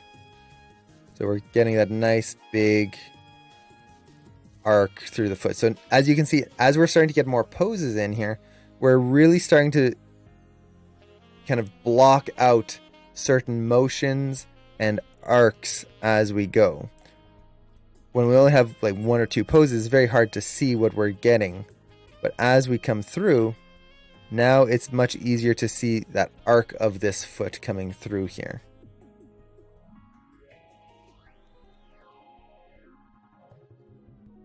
I think I can push this down a little bit. I want that kind of swing up of the foot.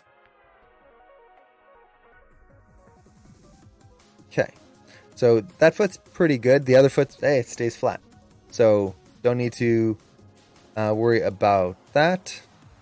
The body, like we were saying, is going to crunch up. So I'm going to get that in a little bit right here.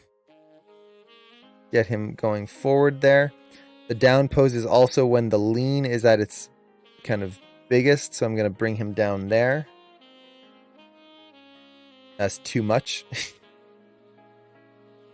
So one thing to watch out for is look at the spacing of his head. See how he's going forward, forward. He launches forward there, and then he goes back. That head should never have a point where it suddenly reverses direction like that. So I don't want to push it to that point. That head should always feel like it's going forward. Now my translation here is a little off. This should be further back. I'll tweak the translations and get that like correct in a little bit. Well, actually, here, let's just get that semi-working here. So I'm going to look at my Translate Z and ugh, look at that. What a mess. One thing that helps with Translate Z is set the curve to linear. The curve should honestly be pretty linear for the most part. It's okay to have slight variations, but we shouldn't be seeing like a huge tilting back and forth. So I'm going to take this and I'm just going to try to flatten this out just a little bit more. Something like that. And let's double check our poses. Whenever you make a change in the graph editor, always look to see, has something tweaked, has something broken. The graph editor is one of my favorite tools in Maya. It's an amazing tool that allows you to quickly refine certain things, but it is not the be all end all. You have to double check what does it look like in your viewport. And overall, I think this is okay. It's not great. Like, keep in mind, this is no final animation. This is just getting things roughly in place. There's going to be a lot of refinement coming through here.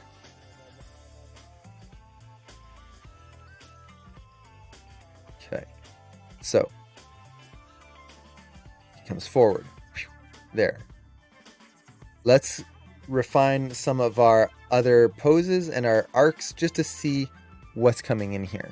I saw your title and category. I thought you were like doing cycles of walking. No, just doing an animation walk cycle. This is a challenge that for any animators you can give yourself. There's a video out there, Kevin Perry's 100 walks. There is literally 100 different walks that he does here. So you have like a moon walk, hurried walk, all sorts of different walks through here. Mummy walk. And I just picked a walk at random. I just use a number generator, and then I have to animate it. So it gives you something to try and get yourself out of your comfort zone without having to worry about like a ton of planning and, okay, what am I going to do today? It's been fun so far. I'm enjoying it. This is actually the first one that I've ever done for this, but it's a fun way just to kind of do something and not get caught up in your own brain with it. And Tara, thanks for the reminder. Okay, so as we go through, we're starting to get our walk in place.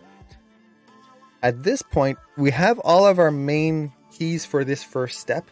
I want to start refining it a little bit.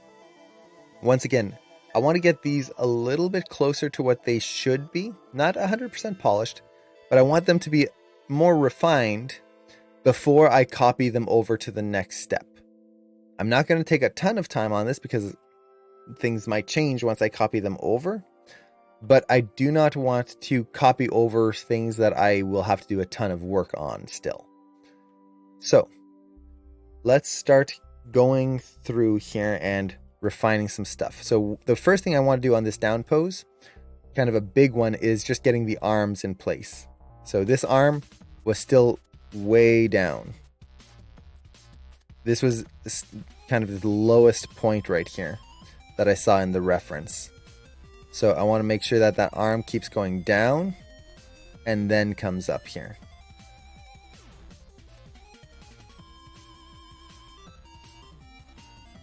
And we might tweak that later on. That's fine. There's nothing wrong with tweaking things after the fact. Okay, so one thing I'm noticing just looking at that hand is very even spacing. So I'm going to push that a little bit. Okay, we can refine the arcs later. Okay, the other elbow should start opening up a little bit there. And the elbow is most of the way back. I feel like the elbow on the contacts could be further back. Okay. So there we go. That kind of gives us the main framework there. So let's start refining super quick. And actually before that, I'm trying to swing a bucket for a shot. How can I animate it so it swings from the handle like real life? So what you would want to do, if you're doing a bucket swing or any type of props, some swing, it could be a sword, it could be anything.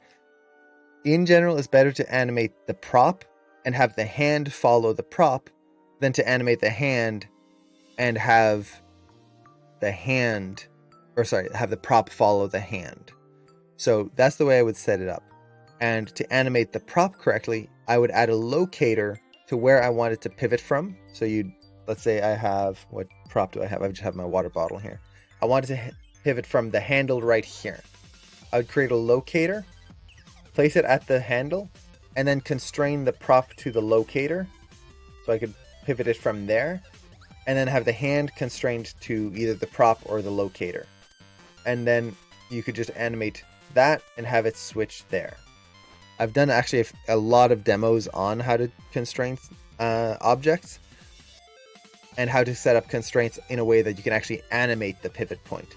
So I could have it pivoting from this point, but then at a different time have it pivoting down here, all with just one setup without having to do a whole bunch of constraints. And if you'd like, we could go over that at another time, or if you go to the Discord link down below, in there, just send a message and I can send you a link to one of those videos. So, hopefully that helps. Now, let's see. So let's start refining some stuff. So I'm going to start with the cog. I usually start with the core motion first and then work my way out. So the cog, we've got our forward translation. That's working pretty well. I think that's okay. Translate Y. This is our ups and downs. And already I can see that that's a little linear. If I was to put this in linear mode, look at that. It's almost straight lines. I'm not a fan of that. Usually you're going to favor one side or another. So for example, as he comes up here, this is our up pose. Let's see if I can exaggerate that up just a little bit more. Or actually I might make the contacts just a little lower. There we go. So we have a little bit more variation between these poses. Now, we can maybe still push that a little bit higher there. Then we go into our up pose right here. Or sorry, technically passing pose. And let me reframe these so we can actually see what's going on. Okay. So as it goes up, as it comes down, it's once again linear. Let's favor the contact there. Actually, don't want to favor the contact. Maybe try this. So I'm scrubbing through and I'm trying to see how that step feels.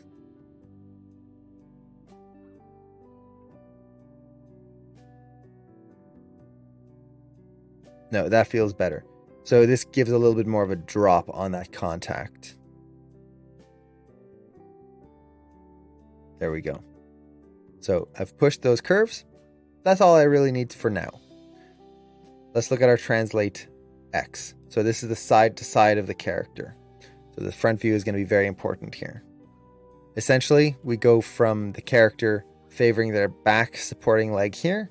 They switch over onto the now supporting leg here. Make sure that my character really feels balanced on there. From there, you come in, and I want this point here. So this is the next contact. He should be starting to come back screen right to this point.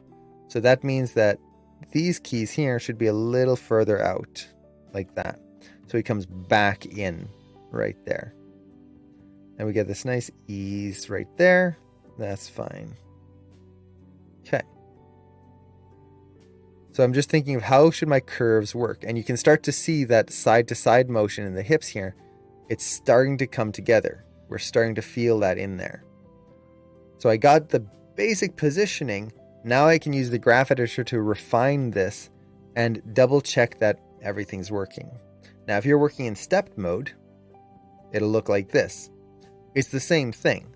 I'm still looking at my curve. I'm trying to imagine that invisible curve of these and see how I can favor certain sides. And if you're having trouble imagining that invisible curve, just go to automatic tangents, see the curve, move your keys, go back into stepped mode once you're done.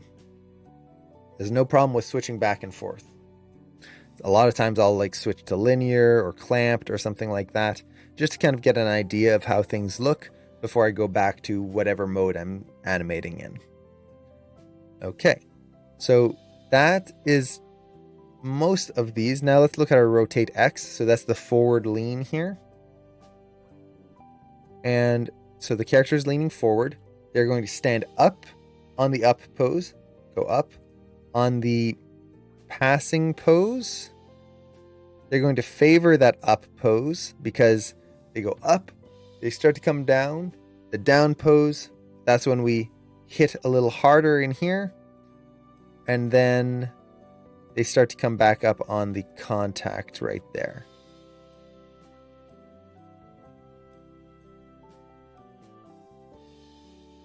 Maybe not quite so much. It shouldn't have a bounce.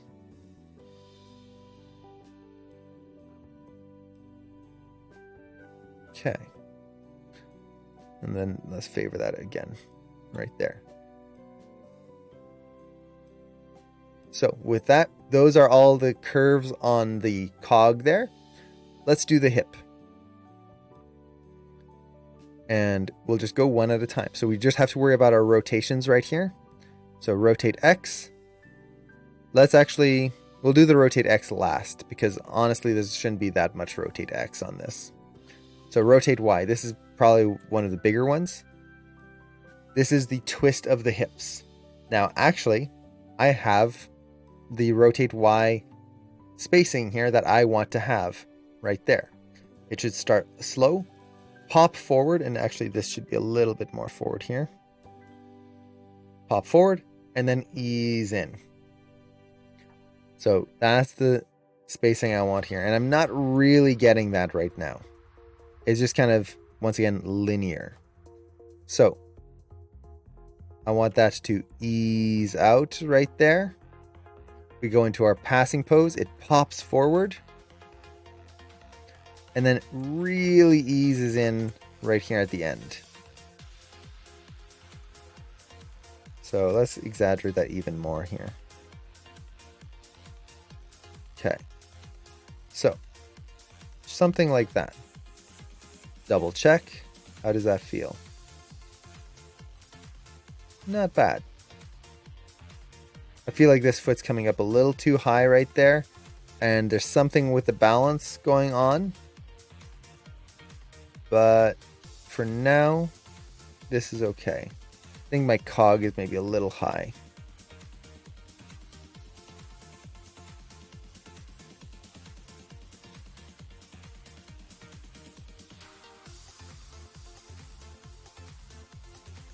Let's actually get the hip rotations done before I start tweaking that.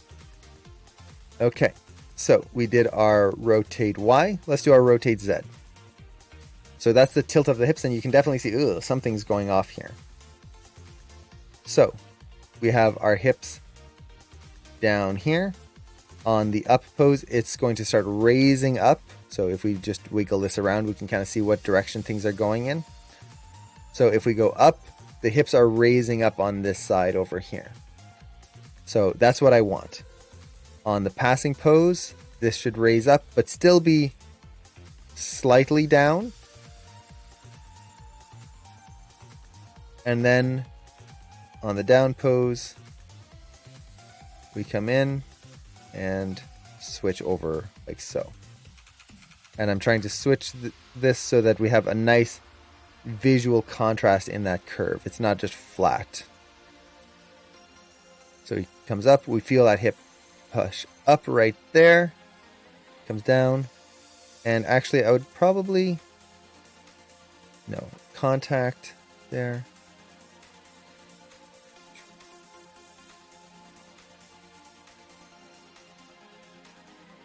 Let's see. You could do something like this.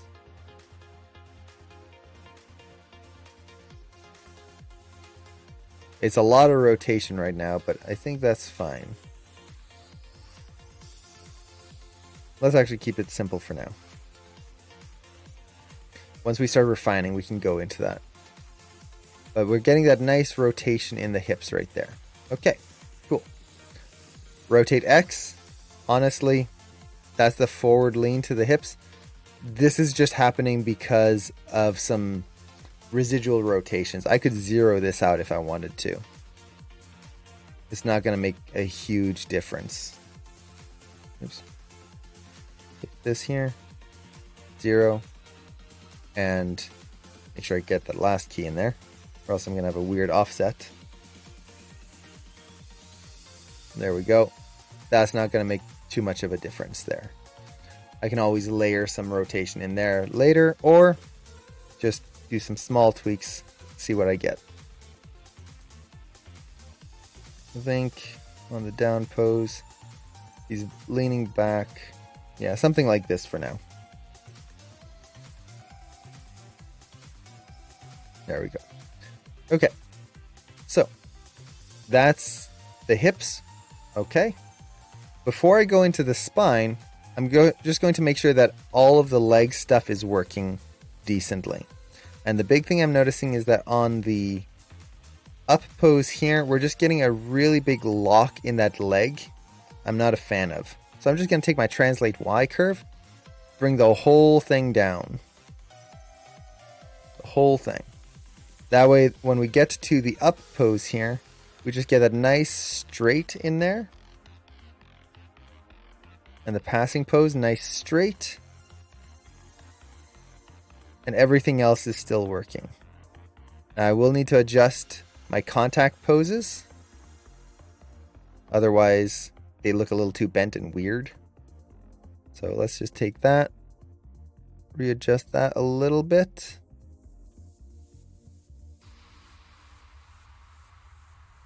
And then adjust this pose here as well.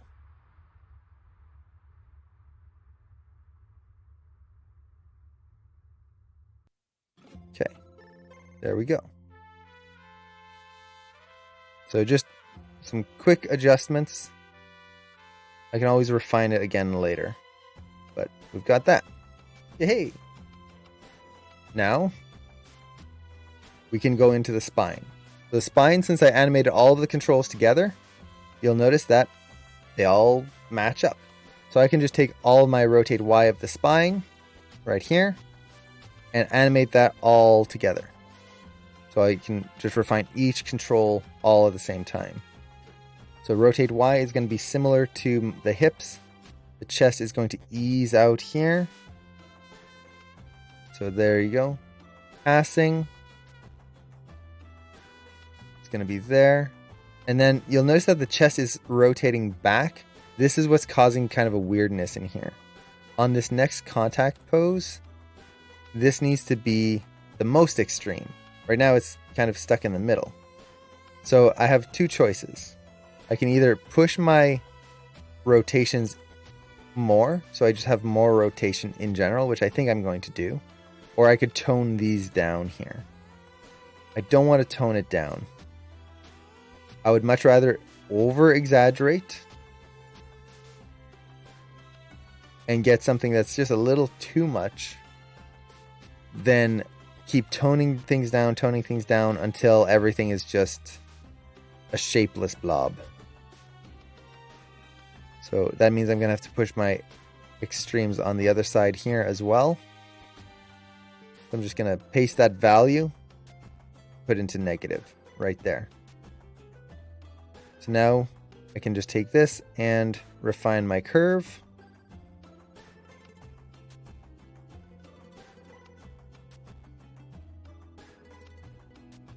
And we have this stronger rotation.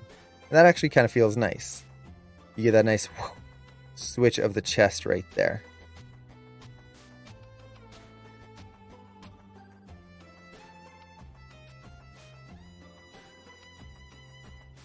So now we get a little bit more force in that chest going through.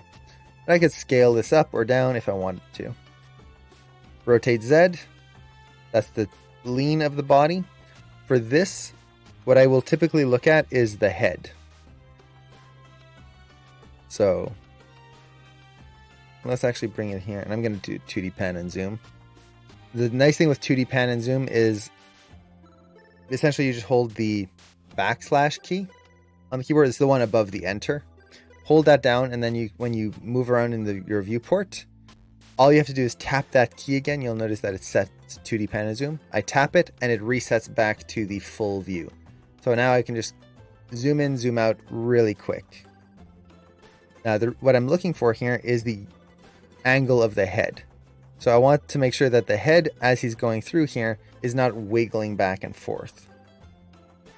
And essentially, as he comes through here, his rotation here is going to counter what is happening with his hips.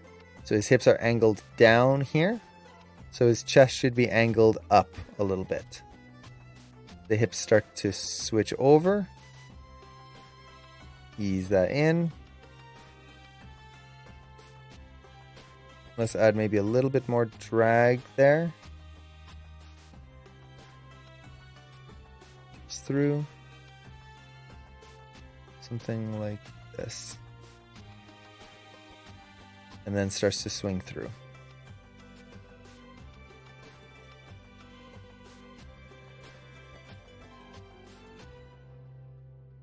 Something like that. So his head isn't doing some sort of wiggle and moving in some weird way. Okay. Now rotate X. Let's tweak that. Now you'll notice, oh, one of the curves is not matching. Oh no. Well, that's easy. Just move it so that it matches. I'm not super picky about the spine. It doesn't have to be like every single control has to be perfect and absolutely one-to-one matching. If there's a little difference, whatever. So this is the rotate X, the straightness of the back.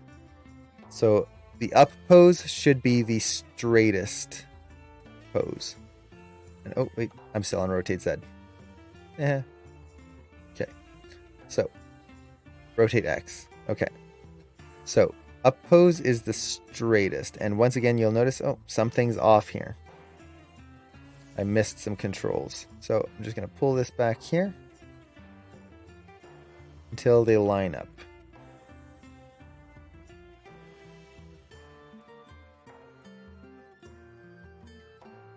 Okay. So as the character is going through, we have the up pose. That's going to be the straightest the character is. So I'm going to straighten that spine a little bit. We go into the passing. It starts to come down. Down pose is going to curve forward here. And then on the contact, it should definitely have more of an ease there.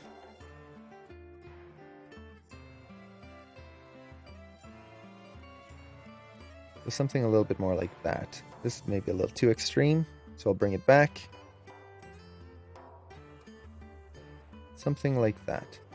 Now we can refine this a little bit later, but it at least gives us a start.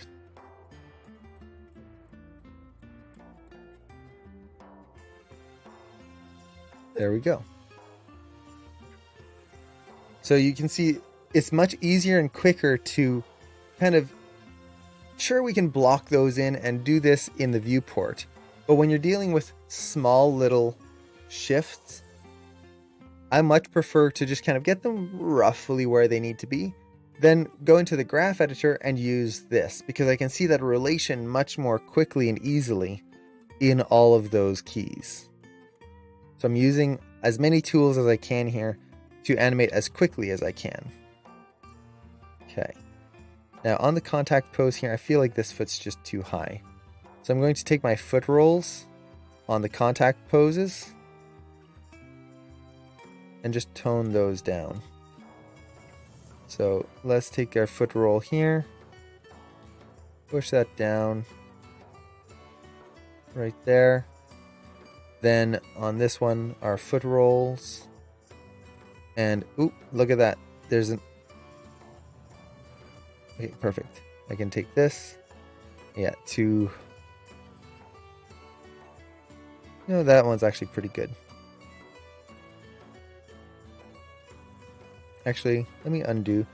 If that one's good, it might be something not quite tweaked right on this contact pose. So we'll adjust that in just a second. Okay. So we've got our poses in place here. Great. Now, let's say we want to finish this cycle.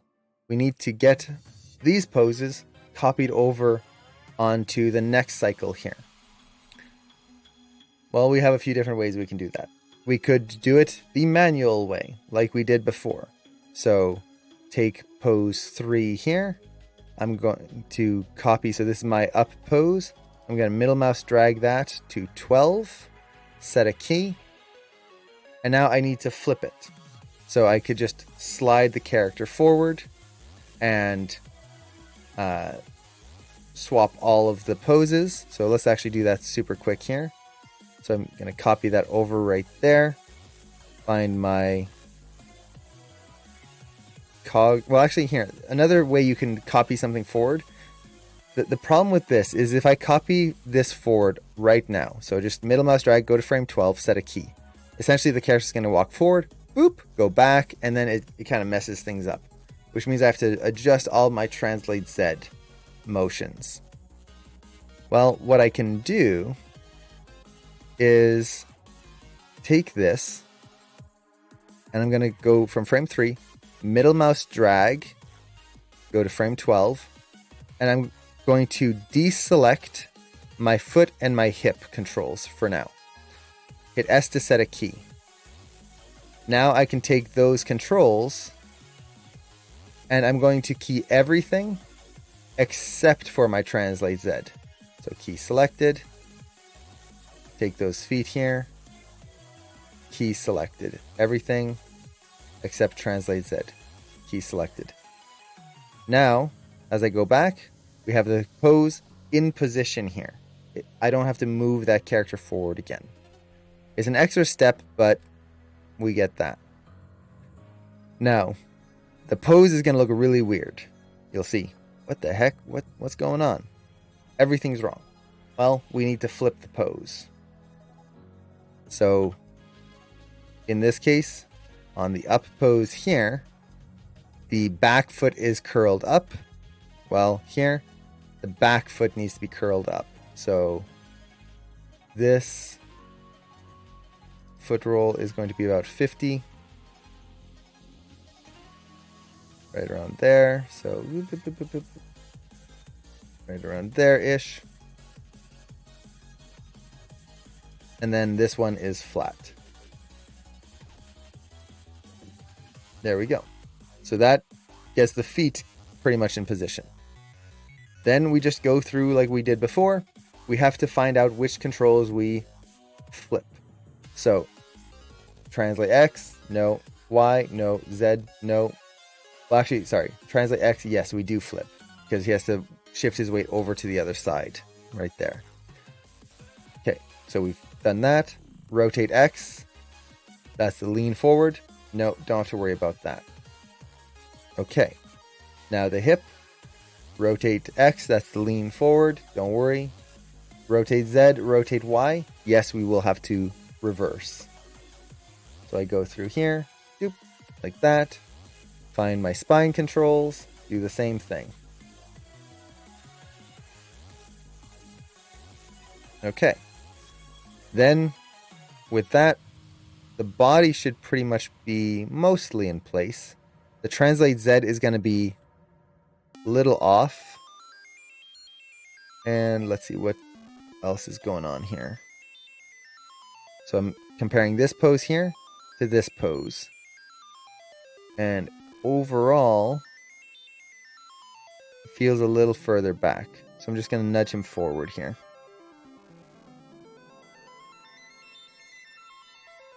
Now, why is it so far back? So, oh, that's why. Duh. This foot is sliding forward. It's like, something's wrong. Why can't I see what's wrong with it? That foot is sliding forward. I want to make sure that that foot doesn't do that. So, let's actually copy that over. Make sure Translate Z is keyed here. There we go.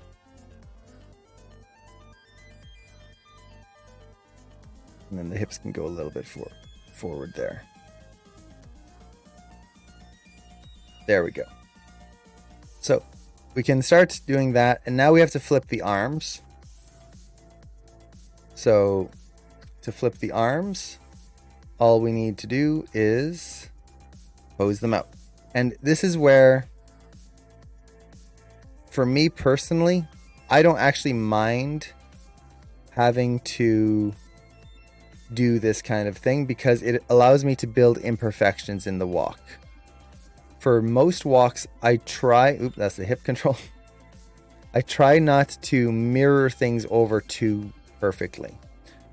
If you do, what ends up happening is that your walk will start to have a copied feeling to it. It just starts to look really strange and too perfect. So for me personally, I would much rather have a few small offsets where you can feel like one swing of the arm is a little bit bigger than the other swing. It's not going to be as clean, but it's going to be more natural.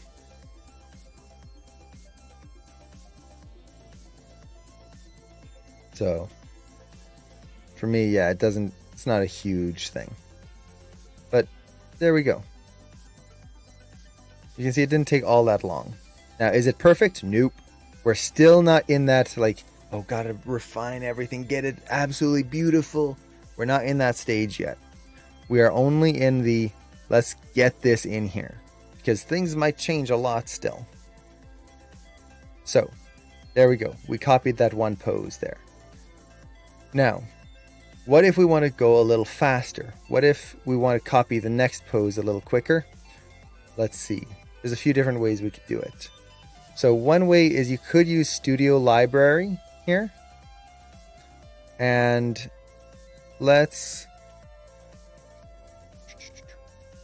see if this will work here super quick. So I can take my controls here. I'm going to take all of that. I'm going to take pose 5 here. So this is going to be the passing pose. I'm not sure if this is going to work without a bunch of prep, but we'll give it a test. And take pose 5 here, and I'm going to save it as a pose in Studio Library. So I'm going to right click, new pose, and we'll call this passing. And we've got all of our controls here. Let's hit save. I don't need a thumbnail for it right now. So here's our passing pose. Now, with this, there is a mirror function here. So if I wanted to, I could apply that in here. But let's see. I always forget. Oh yeah, that's what you need. You need a mirror table. So mirror table allows you to mirror a rig one side to the other. So actually, we might be able to just do this here. So the way a mirror table works is it looks for kind of common things in the name. So right now, the left side on this character is designated by LF. The right side is RT. So if I go in here, we pick our plane. Which side, or what's the plane going to be that is mirrored on? If we take YZ, that's going to be that plane right here. That's the plane kind of going in and out here, I believe. Yeah, that should be the YZ plane. We want to designate our terms. So LF and RT, those are the different left to right on this rig. I'm going to select everything. Call this Darius Mirror.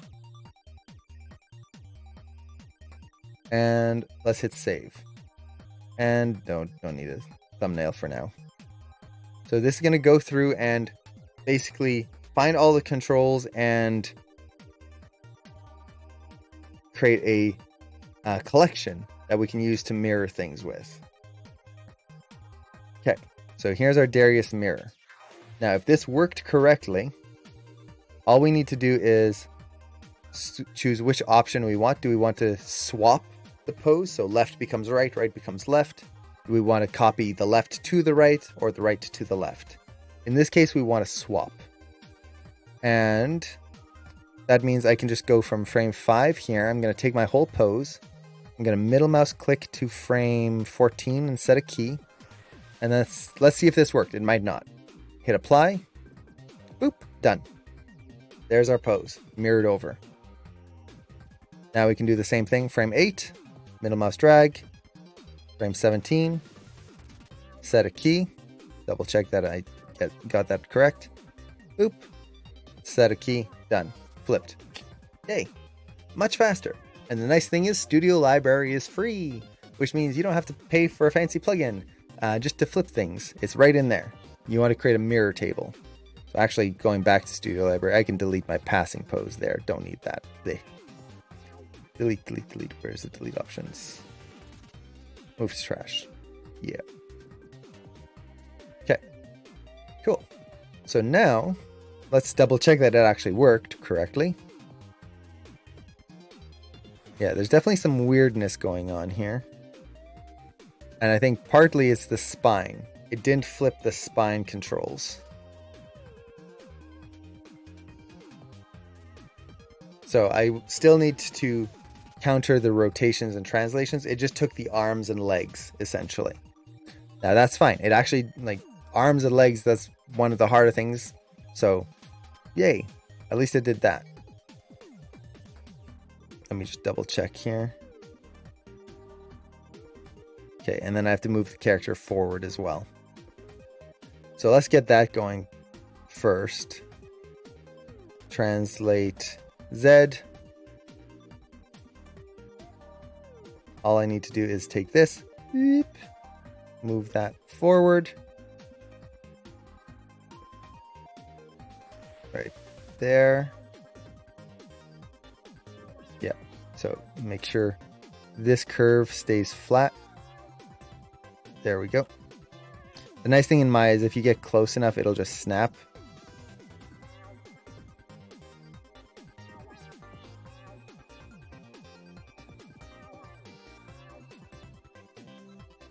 There we go. So with that, everything's moving forward correctly. Now I just need to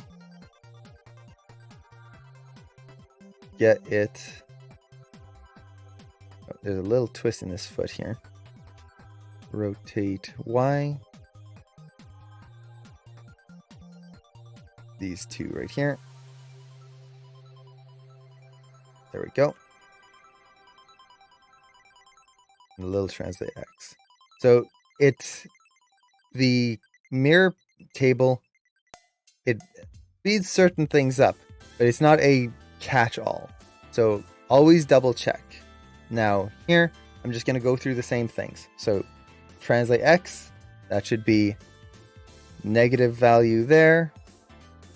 Oh, sorry, I'm on the wrong pose. 14 and 17, that's the ones I want. So here, negative there.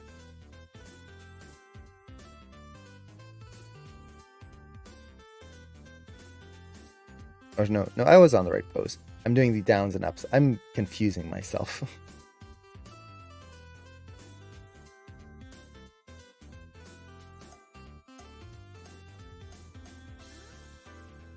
Okay.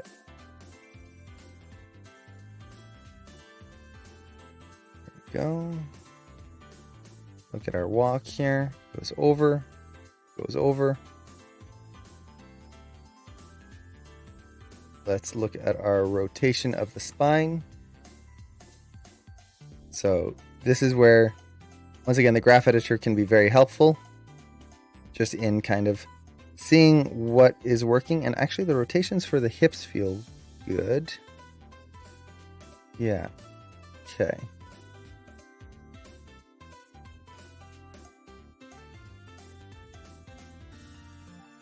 Actually, did it copy things correctly? It might have. Interesting. Okay, so yay, that makes it even easier. So now we can just go in and start refining some stuff. So, looking for any pops and wiggles. So one thing I'm noticing is there's definitely a pop in my side-to-side motion here. Something is snapping over to the side. So I don't want that. He's shifting his weight over. This should ease back here. So he's contacting there. Down pose, or technically this is the up pose, is still going to switch over. I'm just looking at the hips here. And then go over to the side. Oh, I know what it is. That's what's causing it. It's my rotate in the hips here. It's throwing the hips to the side like this, and it's creating a odd little extra shift in that hip, a visual shift in there. So I need to just double check that and watch that. It's not a bad thing. It's just something that we need to be aware of. Okay. Cool. So double check my curves. Make sure nothing else is happening in here. Nice. So at this point, we've got our walk going in. And does it look good? Not great. We're getting the basics in there, but it's got a lot of little weirdness in here. Is that bad? No, that's normal. At this point, we know what our reference looks like. We've done our analysis. We've got our poses pretty much in place. All that's left is to go through and make sure that things are set correctly and just kind of use a few different, I guess you could say, linchpins as our guides. So let's start with the hip first. And actually, before I do that, I'm going to set the whole shot to parallel mode in Maya. And I should save my scene. Parallel mode will just allow me to animate a little faster here. And we can use cached playback to get just a little bit faster playback here. Because I do want to see how does it look at speed. And timing wise, hey, it's not so bad. Now, aside from that, he kind of looks a little weird. He looks a little constipated, essentially. And that one foot is kind of limping along there. So, we've got a few things we can look for. Let's start with the feet first. Because feet, like I've mentioned before, are pretty simple. So this foot, it steps forward, up, goes up, perfect. Takes a step, contact, down, stays down, pushes up, there. Okay, that's good. But then, you can see here, it stops doing its motion. What's going on? It's not cycling. You'll see that it's going forward, but none of the other curves are cycling. This is something that can happen once in a while. Sometimes curves will stop cycling, or sometimes you just didn't cycle them in the beginning. So I'm going to take everything, make sure I go to curves, post-infinity, cycle with offset, curves, pre-infinity, cycle with offset. Let's see how that feels.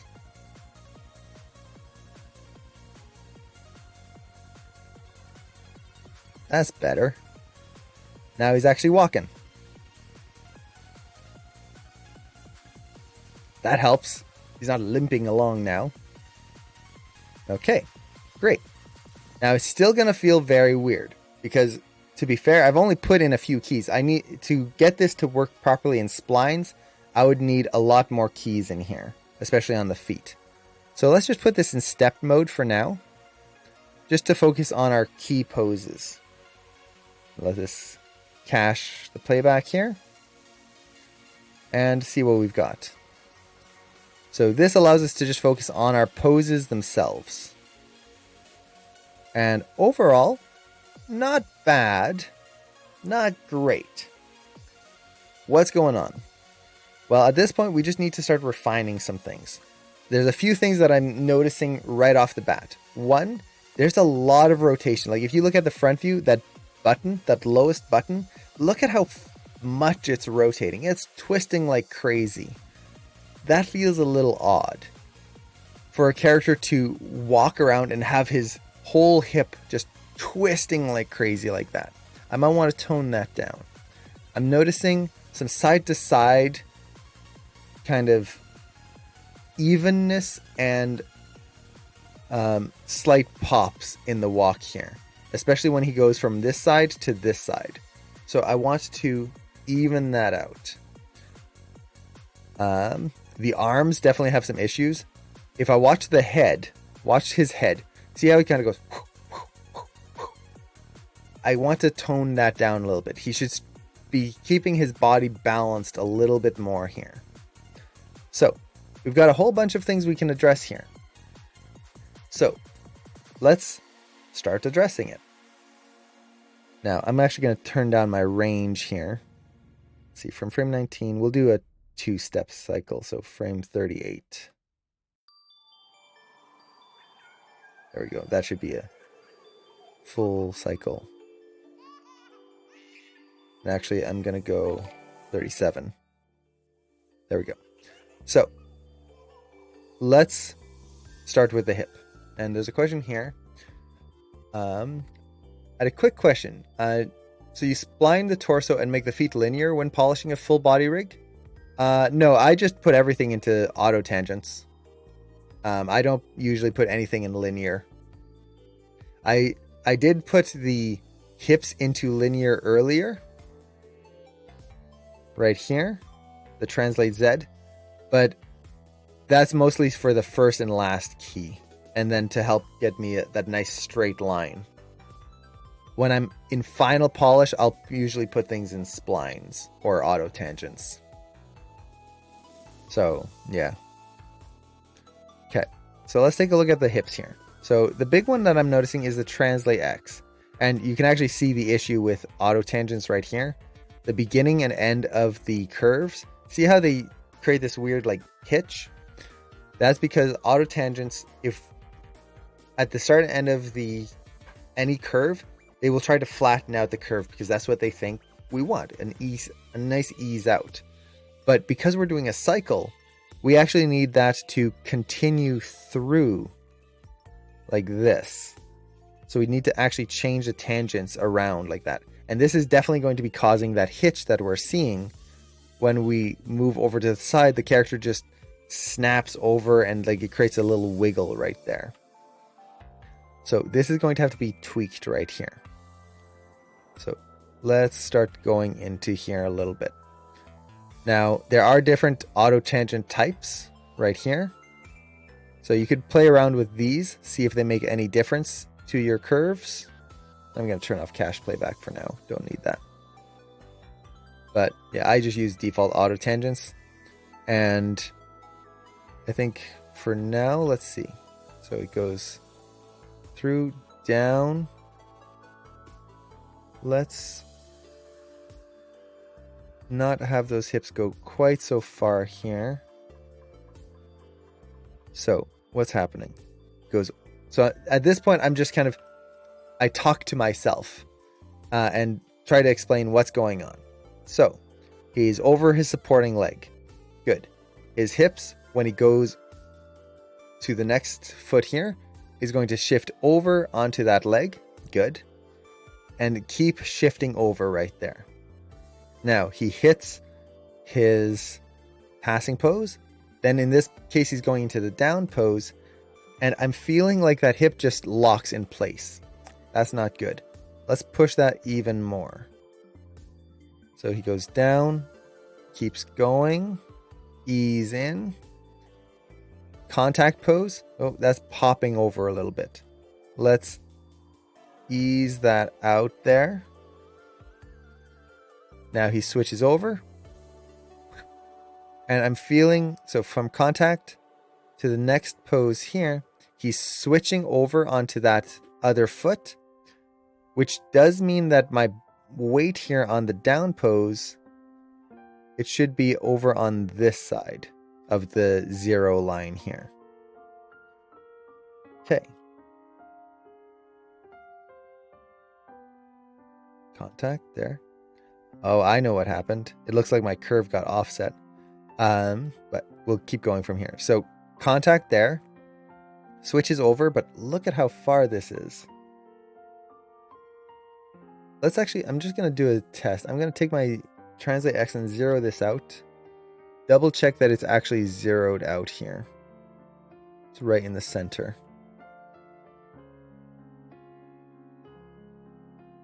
Yeah, looks like.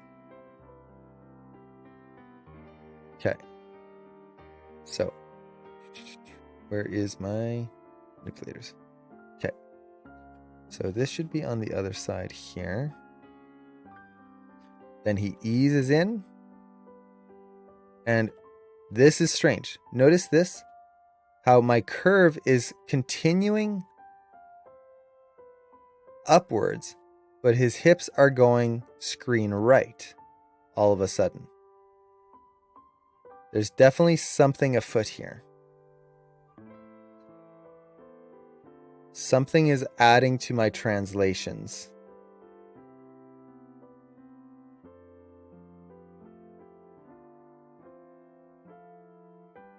Okay. So, if ever we notice this, this is time to start investigating. And I have a feeling it's somewhere on the contact pose here. Because everything else seems to be working correctly, except for this contact right here. So we need to figure out what's going on. Now, just as a test, or to make sure, I'm going to make sure I can see my IK controls. Make sure those didn't get tweaked. Aha! Look at that. Some translate X on my IK control somehow got added in there. Let's take all that and zero it out. Not sure how it happened, but it happened. And that's one of those things with animation. Like, as much as we're careful, there will be times when something gets tweaked in some way. Maybe I selected it by accident in the GUI picker and I didn't even realize it. Maybe I accidentally translated at some point along the way. Well, I found it. I can fix it. There we go. Done. Let's double check our curves now. So he comes through. Okay. That's better. Now we're not getting that weird, like, he goes over, then back, and then over. Okay. At this point, I feel like my contact here is now way too far to the side. Essentially, because of that extra rotation, or sorry, translation in that curve, it's thrown things off a little bit too much. That's not a big deal. I can just go in here and readjust. I'm going to bring that back a little bit more towards center. So let's bring that back. I don't want too much side-to-side motion with this walk. So right there. Let's bring this down. Something like this. So now my contact pose here is 0.159. I'm just going to take my other two contacts here and do 0.159. This just makes sure that I cycle evenly on both sides. Okay, now it comes up, switches over. Good. That's what I want. That should ease in here. Switch over, ease in. And then we just have to fix our tangent right here. There we go. So, not sure what happened, but we found the solution and we can keep going. So this is a big part of animation, is detective work. There will be times when a control's not working, when a curve isn't working. It's taking that time to figure out why, and not just, I could have gone in, okay, well, let's fix things and fight it and just like throw it in there. That could have worked, but I need to figure out why something isn't working. And I have to process it. And it takes time. The hardest thing is, especially when you're first learning Maya or anything like this, you won't know why something is happening, and you won't know where to look. It comes with experience, and it comes with asking questions. Asking for feedback, all of that good stuff. But the last thing we want to do is just do something for no reason. Every single step of the way, I'm doing something for a reason. Now, one thing I'm feeling here is I just have too much side to side. Now that I've pretty much got my curve in place, I can now just take this, scale it down, and get a more subtle feeling in here. Is it easier to have free weighted tangents or more frames? Honestly, it's whatever you prefer. So I personally, I tend to have free weighted tangents. I don't have it on this shot here.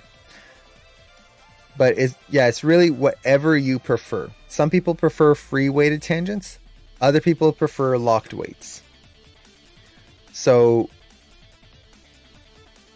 yeah. Unfortunately, there's not a better answer than that. I would say just try whichever one you prefer. Now, I will say, if you are using free weighted tangents, so let's do this on the translate Y here. I'm going to free my tangent lengths on this curve. Tangents, free tangent lengths. Oh, come on. Yeah, there we go. And then tangents, curves, weighted tangents. Okay. The big thing with freed tangent weights is it's very tempting to want to shape your curves using them. So I'm just going to delete this key here, and let's say, okay, I want to get a nice ease in, ease out. So I'm going to take my curves. Oops, I'm on the scale tool. I'm going to take this, and I'm really going to shape my curve using these tangent weights. Oh yeah, just look at that. Look at a beautiful curve. Exactly how I want. Now I tweak this one and get all of my curves exactly the way I want, just using tangent weights. Great. And let's just keep going with that. We'll just shape the whole thing. Okay. There's a horrible curve that I've done here, but let's say that's what we want. The problem with this is exactly, if I accidentally delete a key, the whole thing is gone and a whole section could be gone. Or, and this happens a lot in animation, maybe I'm animating and I totally forget about this curve that I've shaped completely. And I select all my curves and go, you know, I wonder what this looks like in stepped mode. Okay, go in stepped mode. My animation looks pretty good. Let's go back to auto tangents. Everything's gone. Everything that I've just worked on, all the polish that I've done on these curves, it never existed. It's gone. Poof. That's not good. The whole point of a key is it keys things. It saves your poses. Playing with the tangent weights is great. It's fast. It's efficient. Until something changes like this. And then nothing was actually saved. So, does that mean you should never use them? No, we have to save keys. No, you can definitely use tangent weights like this. But make sure that if you're making big changes, go in here and then use the insert key tool that's holding down the I key on the keyboard. And then middle mouse click to add some keys. Especially on big changes like this. So there you go. I've shaped my curves. Then I will add keys to kind of help preserve the shapes wherever I need. Now, if ever I accidentally switch and go, oops, step mode, back to auto, my curve is there still. So I would shape the curve with tangent weights, insert keys to save that shape, and then I'm good to go.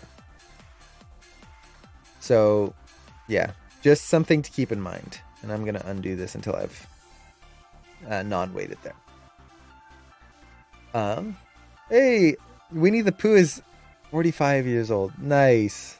Or The Many Adventures of Winnie the Pooh. Jeez, how is it that old already? I love Winnie the Pooh.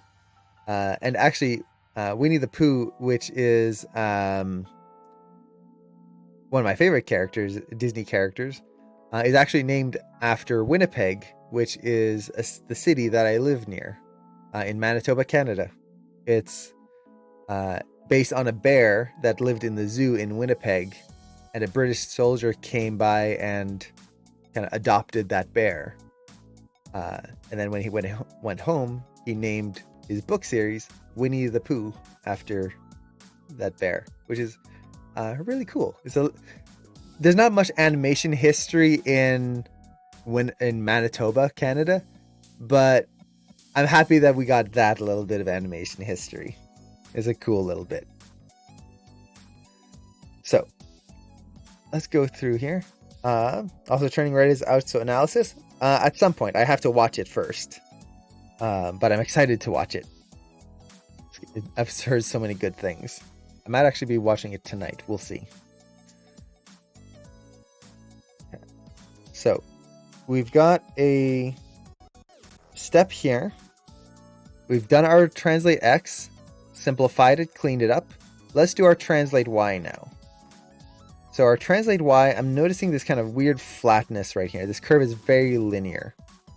So this is our up pose right here. I'm just going to push it up higher. It might tweak our leg a little bit, but I can always adjust that afterwards. I'd rather have that up pose read a little bit more clearly.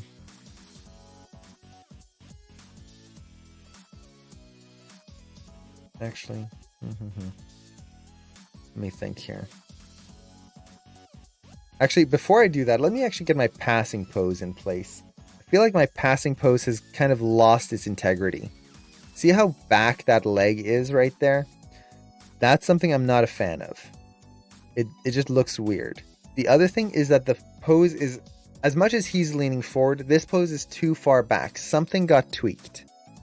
So I'm going to go to my passing poses and adjust my forward translation to make that feel like he's actually in a hurry. He should be leaning forward slightly here. Okay. Now, that's going to really adjust my translate Z curve here. But the big thing is that those poses, those translate, or those passing poses, those are really the most important for that forward translation.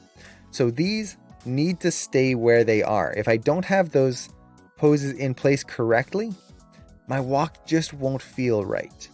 So I need to make sure I work everything around those two poses. So let's kind of bring our up poses a little further forward here. Our contacts. I feel like that's okay for now. Keep in mind that a walk, especially a personality walk, does not need to be perfectly linear. As long as it doesn't feel like he's starting and stopping and slowing down too much. Now, I feel like my contacts are probably going to be a little too far behind. So let's take them here. Actually, I think it's just this contact is further behind than it should be. Okay. So he's coming through. Goes up. We go into the passing pose here. Down pose should probably be a little bit more forward. And there we go. And then contact poses. Let's ease that a little bit, and then I can adjust my knees to work there. Actually, let's bring that quite a bit more forward. Once again, one of the big things here is that the passing poses are the most important. I can make tweaks to my contact poses to make them work, to make that front leg feel correct. But if my passing pose is not correct, that's much trickier to get right. Okay.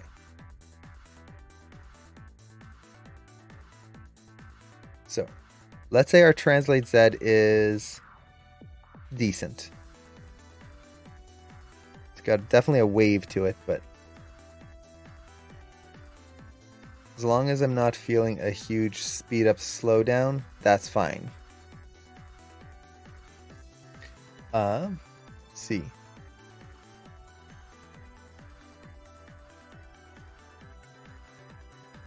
Is a smear walk cycle a thing? Like you smear the movements between the walk? Yeah, you can definitely do that depending on how fast the walk is.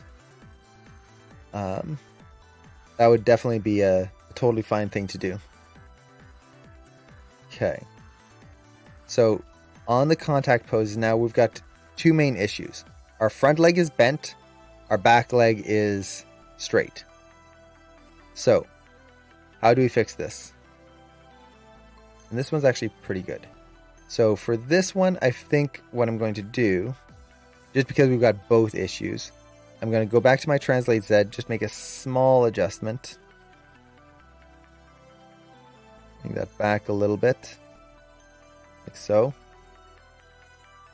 And now we just need to get that front leg to be a little straighter. So we can do this in a few different ways. The biggest one is either adjusting our rotate Y which is something I wanted to do anyway, which actually works out.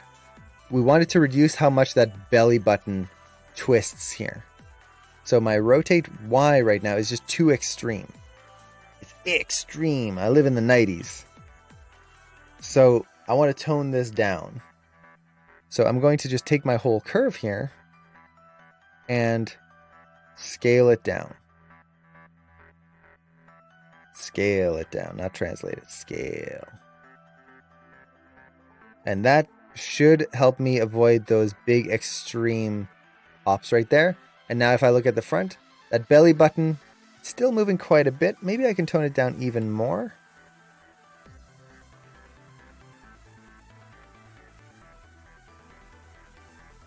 Let's see. What's that range of motion like? Yeah, that's feeling more natural. Now, I want to make sure I haven't toned it down to the point that it doesn't feel like it's there at all. No, I feel that hip motion there. Cool. So, aha! Quick fix. And that helped my legs situation. So this is, again, one of those things where I could have played around with my Translate Z and get this whole start, stop, but I need to figure out why. What's happening? And how can I fix things in a way that's not going to break my walk? You have to think things through. If we're just kind of going, oh, the knee's not right, translate it. But I didn't think of why I'm translating it, I'm in trouble. We always have to think through everything we do, every change. And that's the hard part about animation is that constant, like, always thinking, planning, paying attention. You can't just let yourself fall into autopilot. On the down pose here, we can bring this down. Oops, not scale it. Bring it down. So the knee starts to bend here. And that avoids that knee pop right there. There we go. So we built everything at the beginning. You'll notice like we put that rotate Y, it was too big. I'd much rather have it too big and then just go whoop, scale it down versus is it there? Is it not? I hope so. Always go too big and then bring it down. It's so much easier to get that proper range than to try and build it up a little bit, and you're never going to get there. And I apologize if I keep twisting. I must have held a position for too long. My back is like seizing up in the shoulder blade. Probably had my hand on the keyboard wrong for a while. It's always important to get up and stand and stretch. Like I've been doing this for, wow, 3 hours now. Jeez. I didn't realize it's been 3 hours. So you should be getting up like every 20 minutes, something like that.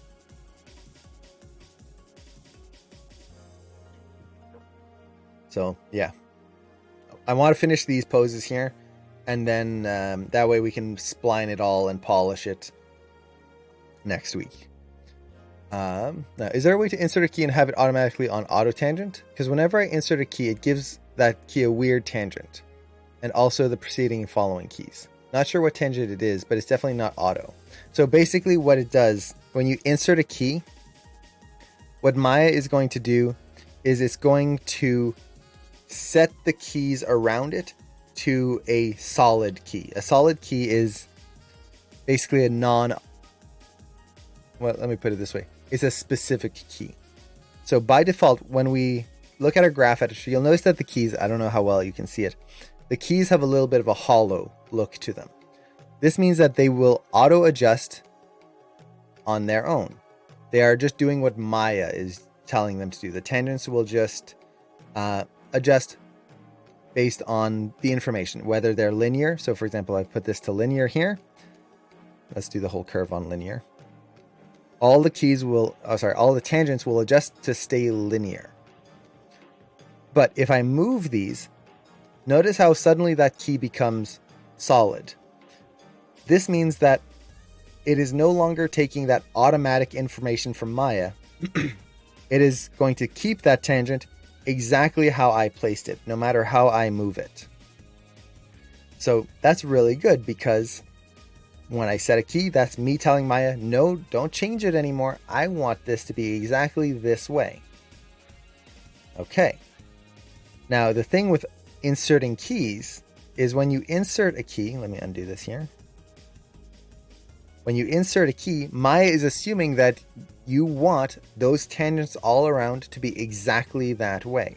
So if I hold down I and middle mouse click, you'll notice that the keys all around this one that I inserted suddenly become solid. They are no longer auto tangents, they are fixed tangents, because Maya goes, oh, I'm sorry, you don't want me to tweak anything in here? Okay, let me solidify those there. So that's the default behavior, which is good in many ways, but sometimes it's annoying. Sometimes you just want to add a key somewhere and let Maya recalculate the curve based on that new key and like just stay in auto tangents. To do that, I believe, is under keys, insert key tool. If you open up the options, preserve tangent type right there. If you check that, now I insert a key on this curve. It won't affect those tangents. It'll stay an auto tangent. Now, if I move this, it's still an auto tangent. So yeah, open up the options.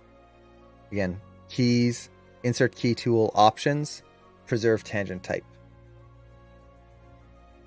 So honestly, I'm so used to the default behavior. That's what I just use. But I know a lot of people get annoyed by that. I used to get annoyed by that a lot. Like, I just want to keep it in auto tangents, or I just want to keep it in linear. Why are you doing this to me? It's right there. And actually, let's just turn this on. Maybe I'll get used to this way. I'm trying to close the tool settings, but my tablet won't let me. That's the thing with these questions. A lot of times, and this just goes for especially anyone here who is new to animation or just start... you're just starting your animation journey, there will be so many questions where it's like, I shouldn't ask this. It's just the way things are. Or I shouldn't ask this. It's a silly question. I shouldn't ask this because reasons. It's always good to ask a question. As long as you did the research yourself and you're not just kind of like... There's situations where it's not okay to ask questions. I've done a stream on this. They're very few and far between. Usually it's the, like, someone's given you the information already, but you haven't bothered to read it and you ask the question.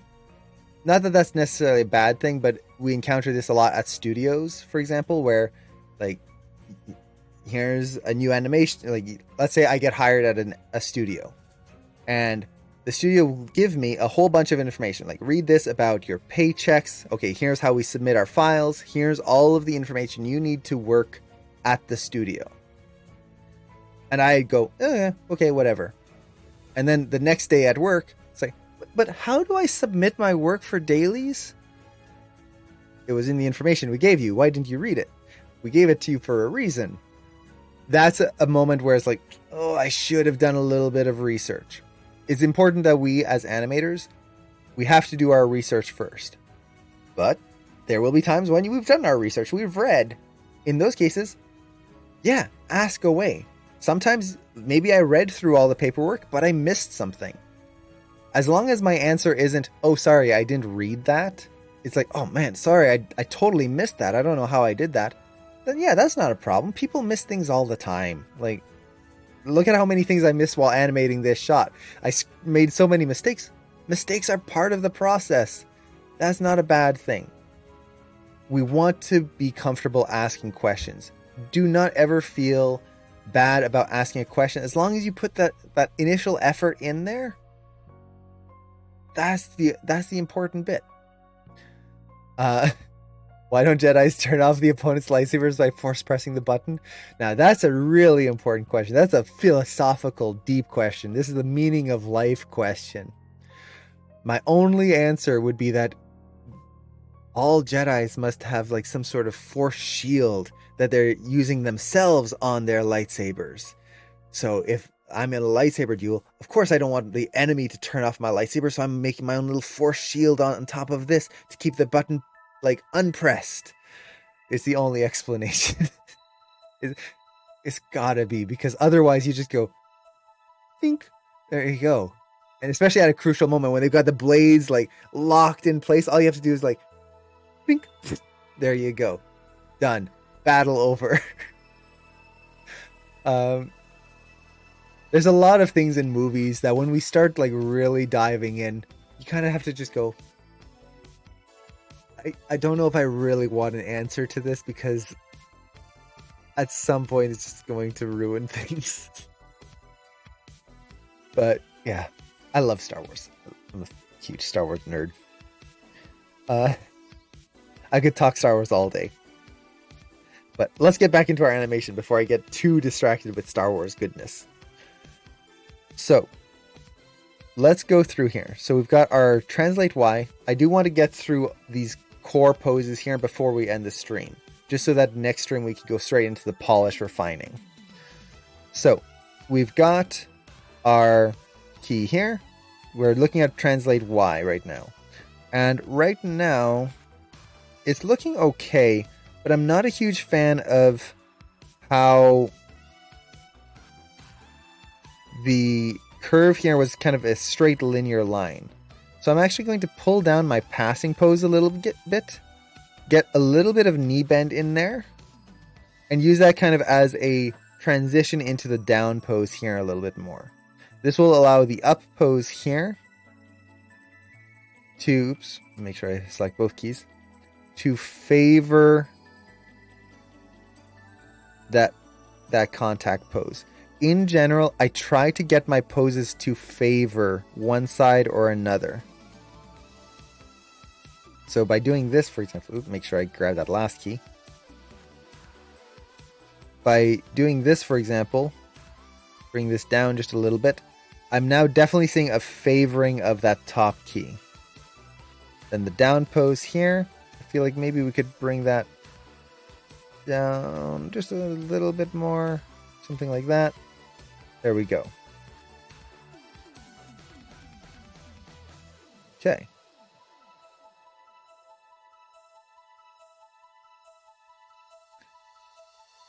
I still feel like there's a sharp Translate X right in the hip there. I feel like maybe on the contact poses, we can maybe bring them a little closer to the center.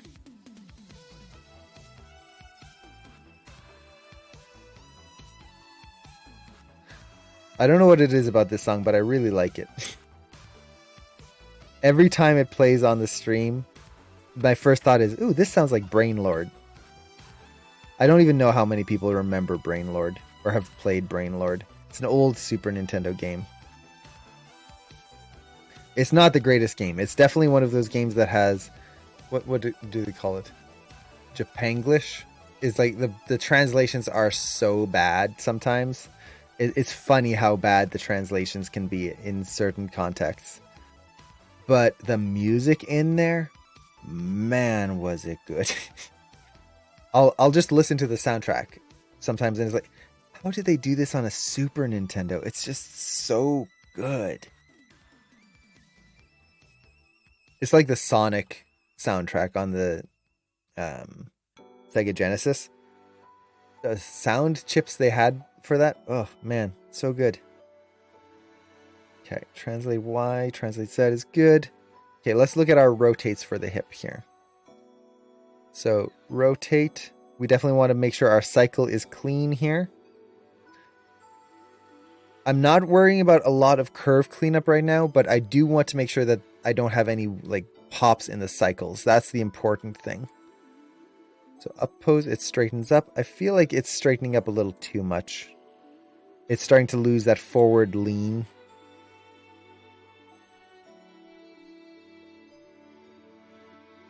Okay, there we go. And that's it. So now let's take a look at our hip. The main thing I'm going to look at on the hip, we've already done our rotate Y. Now we need our rotate Z. So I'm looking at this here. I'm taking a look at the angle of the hips. How can I make this read a little bit more clearly? I think for one, on the down pose, I can actually have it go down instead. And this is going to help add more visual contrast, as well as add a kind of, it's going to add more weight. Essentially, when you hit the your contact pose here, there's no weight on this foot here. Then suddenly here, the weight is being pressed into that hip. And we can simulate that by kind of getting this extra little bump in there that then reverses out. And it creates this weight shift and kind of, I don't know how to put this. It makes it feel like the character actually weighs something here. Now in this case, as I'm doing that, I almost feel like as much as it helps, it adds a lot more weight. It's making the character feel less like when you're in a hurry, you're kind of bouncing and kind of bounce, bounce, bounce. I'm losing that by pushing that element in there. I want those hips to kind of, when he comes up, he's contacting around, he's going up really quick. So maybe let's try exaggerating it the other way. I'm just going to see how this feels. And this is part of the blocking process. See how things feel. We are not locked and beholden to any of these motions here. We looked at our reference. We got what we wanted out of that. At this point, I can now take my animation and try to capture the feel I want. As long as I'm doing things not randomly, but with purpose. And that is feeling too poppy. At this point, the hip goes up too fast and now is starting to feel really weird. Now, actually, this is a good point that I'm doing a lot of undos here because it's not too many big changes, but a good tool to use here is the buffer curves in Maya. So if I go here, I'll select my curve and I'll hit this button here. This will buffer the curve, which means that if I make any changes, you'll see a preview of where the curve used to be. This allows me to make big changes and I can kind of look, see how that feels. And then I wonder what it looked like before. I hit the button right here. I can swap the buffer curve. And now see how it felt before. So I'm looking at that hip rotation right there.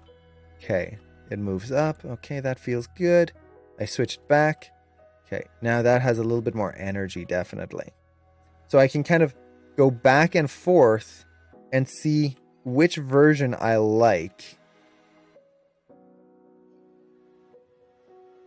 before kind of committing. And if I find that, I don't really like what I did here, it's essentially a super undo button. So I can always go back to what I had before I started making all of these tweaks. Very useful tool.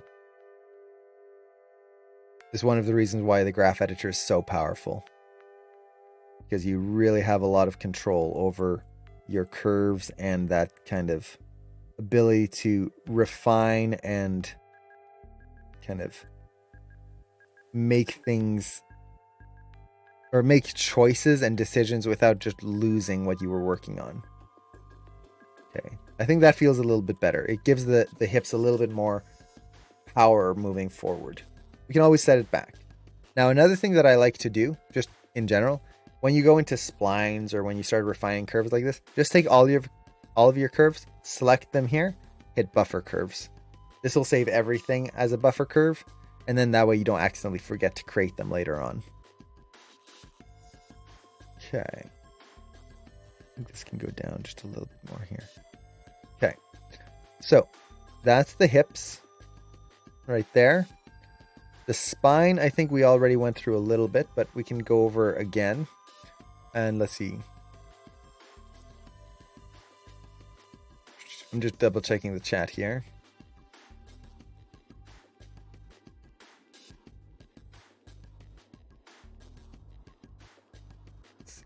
Time for a water break. Yes, I need to drink some water. Okay. And animated emotes when I have the time. Is the big thing on like all my projects is when will I have a YouTube channel? When will I have updates on the thing? When will I have a reason to have the points on the channel and you can spend the points on something worth it? It all comes down to that elusive thing of time. It's the one resource that I just never get right. I need it at some point. Okay, yeah, we're definitely getting some really weird rotate Z right there. So at some point I should just use the, like, do the emotes on stream. Use that as my opportunity to do them. Okay, so we're getting some rotation Z weirdness. Let's actually get in there. So that's the tilt of the body. Right here. It goes off to the side really quick right there for some reason. So that's the up pose right there. Okay, so contact should probably be most extreme. And contact again here. There's something definitely off here because one side is way more rotated than the other.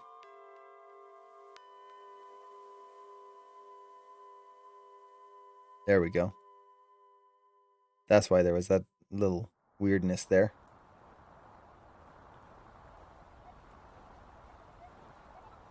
There we go.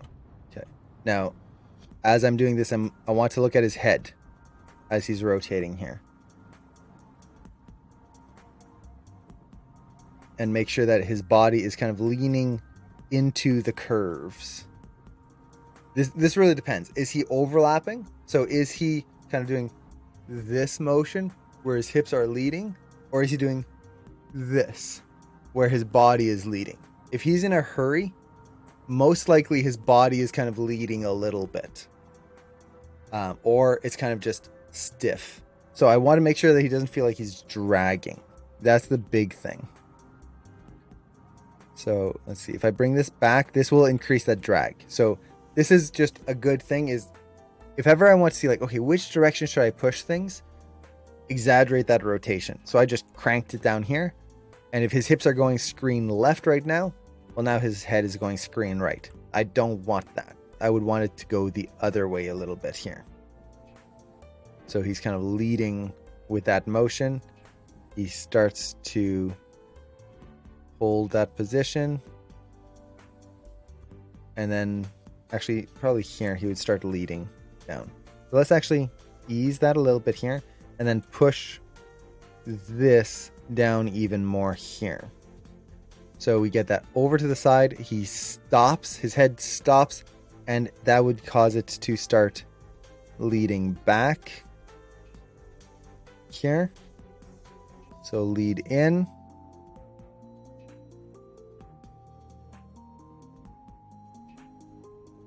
Like so.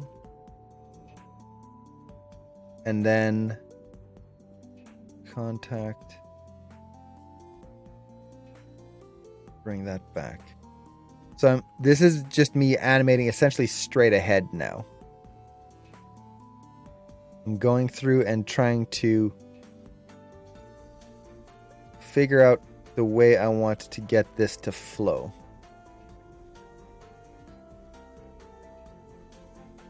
So I'm just watching that head.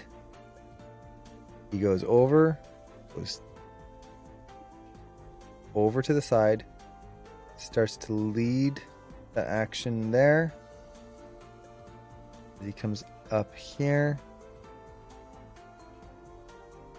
Lead that a little bit more. Change direction.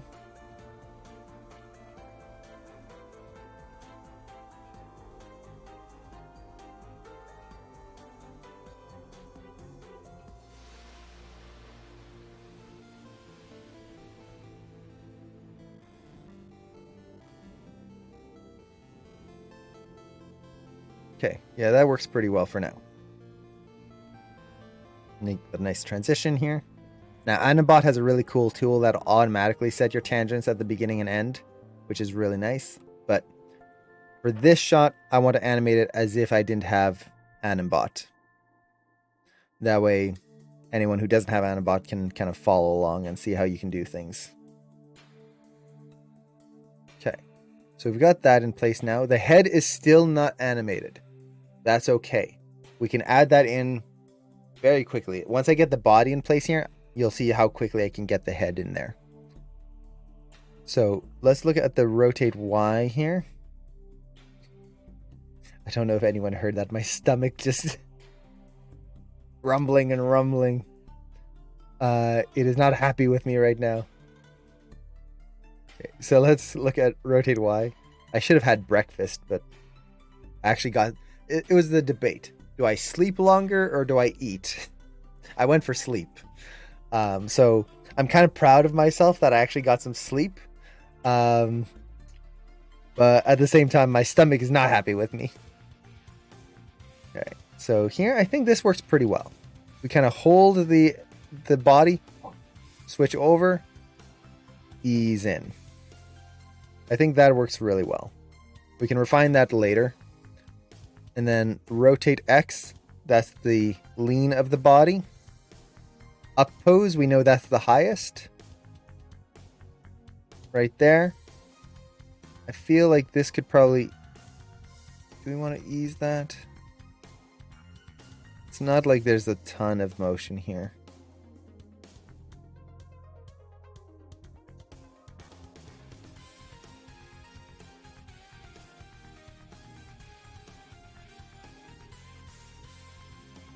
I'm just going to exaggerate this some more.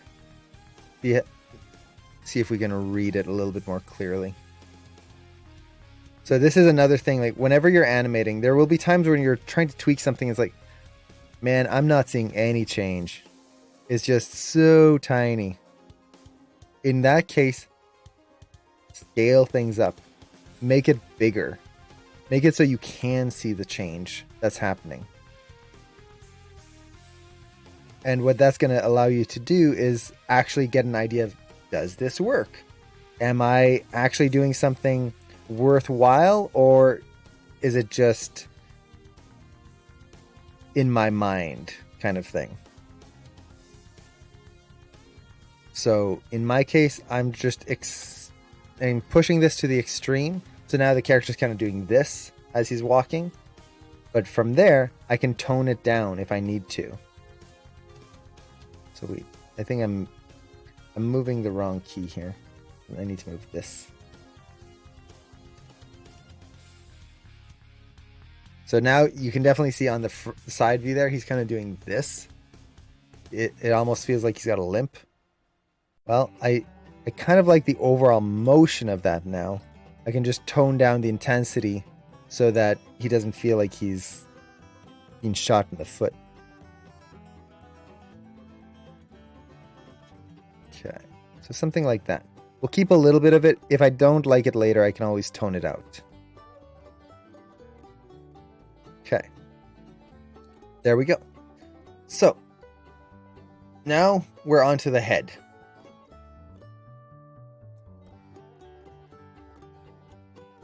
So we've got that in place. The arms, I could tweak. Actually, let me look at the arms here. Before we get to the head, I just want to make sure my arcs on the arms are feeling okay. And let's look at the screen left arm first. So I'm just looking at the fist, essentially. His hand goes forward, in, and then right here, it kind of has like a straight up in motion.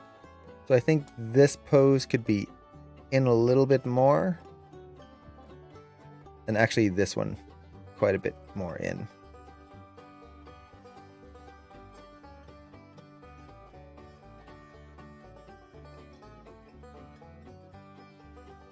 So I'm just watching my arcs. The elbow, that's it. His elbow is sinking into his body there.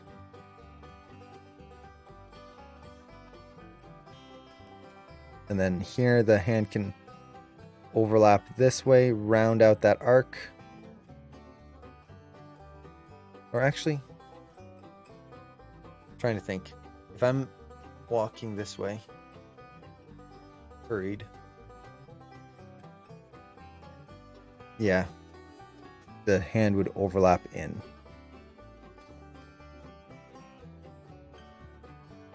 Okay. Oops, wrong key. So it comes out, in.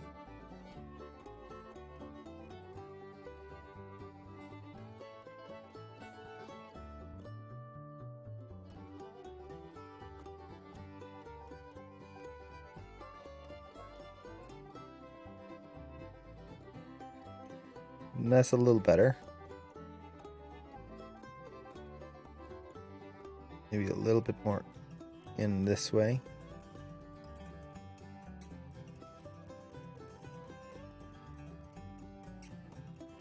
Okay. That's a little better. I can refine the hand later. But at least we've got a little bit of an arc in there. Okay. I also feel like I can really exaggerate the arm stretch here. For example, on this arm. Like, really go out a lot more here.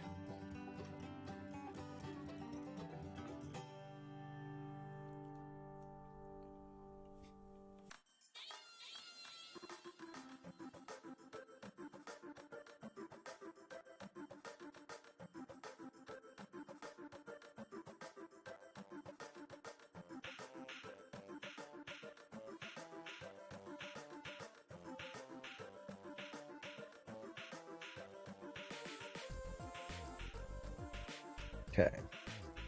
The arms are going to feel a little weird right now. That's fine. Once we start really refining the arcs, we'll be able to get that really nice and in there.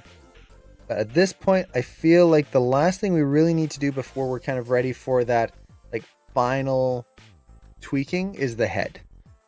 We need something in there just so that we can start building that up when we go into splines. And the head, honestly, is fairly simple most of the time. So I'm going to show this the slower way of doing it, and then the next walk we're going to do, I'm going to show you a super quick way of getting the head in there.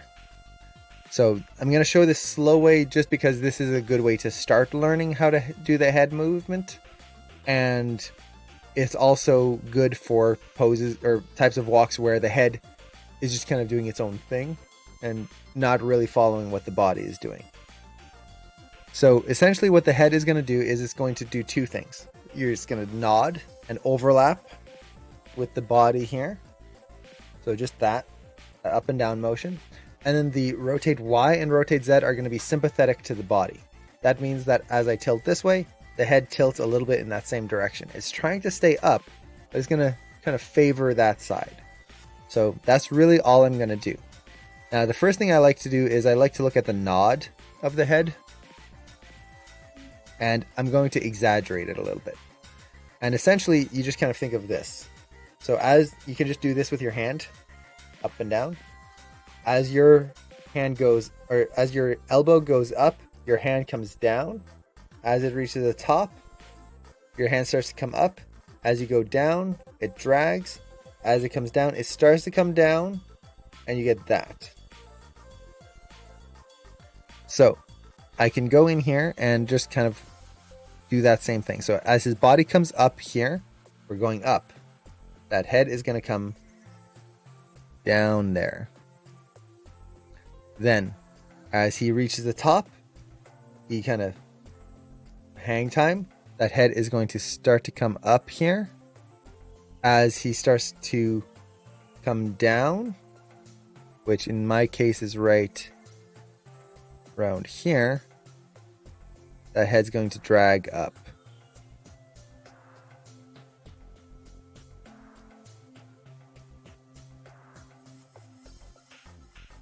Okay.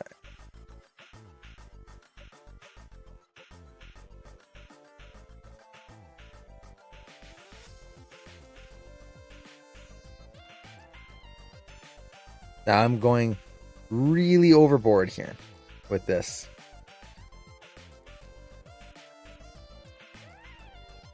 Contact, he's still coming down here. So his head, let's see. My contact pose is backwards here. So contact, he's coming down. His head would be there. Up. Eases. There.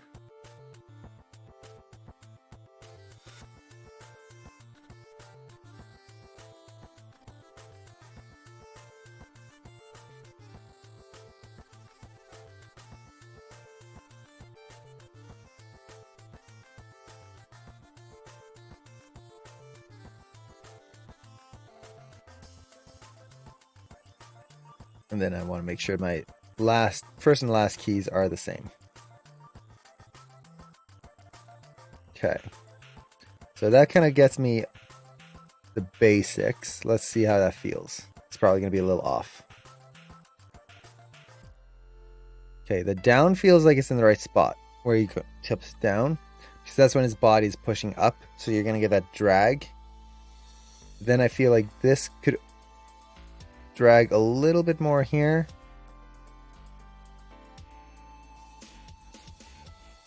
And then here as well.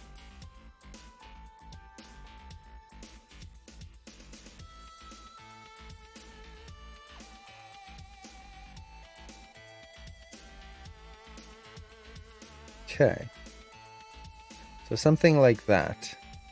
Now you'll notice I get a very sharp change here. That's because he's going kind of down very quickly here and then right into his up pose. Is because of the what's the word I'm looking for?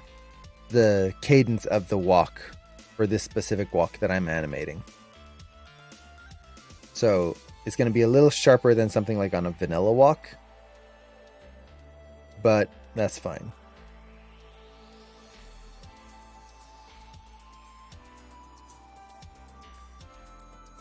So I feel like that overall overlap is working decently. Is it good? No. I've scaled it up to the point that I can see it. That's the core here. I just want to be able to feel and see that motion. Once I kind of see, yeah, it feels like it's hitting at the right time, I can tone it down. So I can, let's say this is good. Maybe I'll ease this a little bit more here. Let's say this is good. Okay. The next thing I do is I can scale it down so that we don't have such a huge range, and he's not doing this. His neck is tense. He's in a hurry here, but he's not going to be running like this. Then we don't want that out. We want that to be nice and subtle. Feel it more than you see it. Okay. The next thing is that typically when we're running, we don't run with our head going up and then down, up and then down, up and down. We run, and usually we're either going to be running with our head up like this, or running with our head down, or kind of straight. It doesn't usually switch up then down, up then down. So I'm going to take my whole curve here, and I think in his case, just to make him feel a little bit more worried and kind of, let's see. Yeah, I think angled back is going to be better. So his head overall is going to stay angled backwards. So I'm taking that entire curve and moving it above or below 0.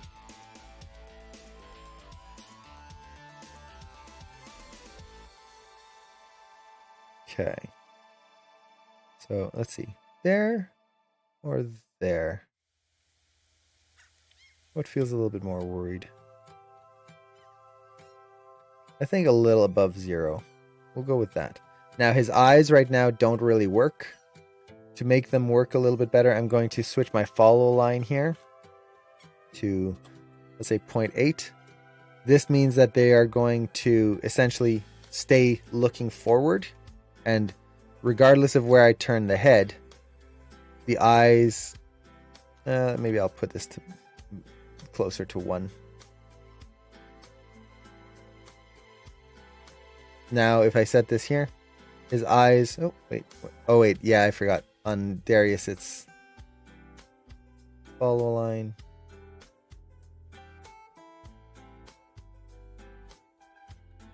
Off. There we go. That's what I wanted. So, now with this, I'm going to actually set it to 0.2.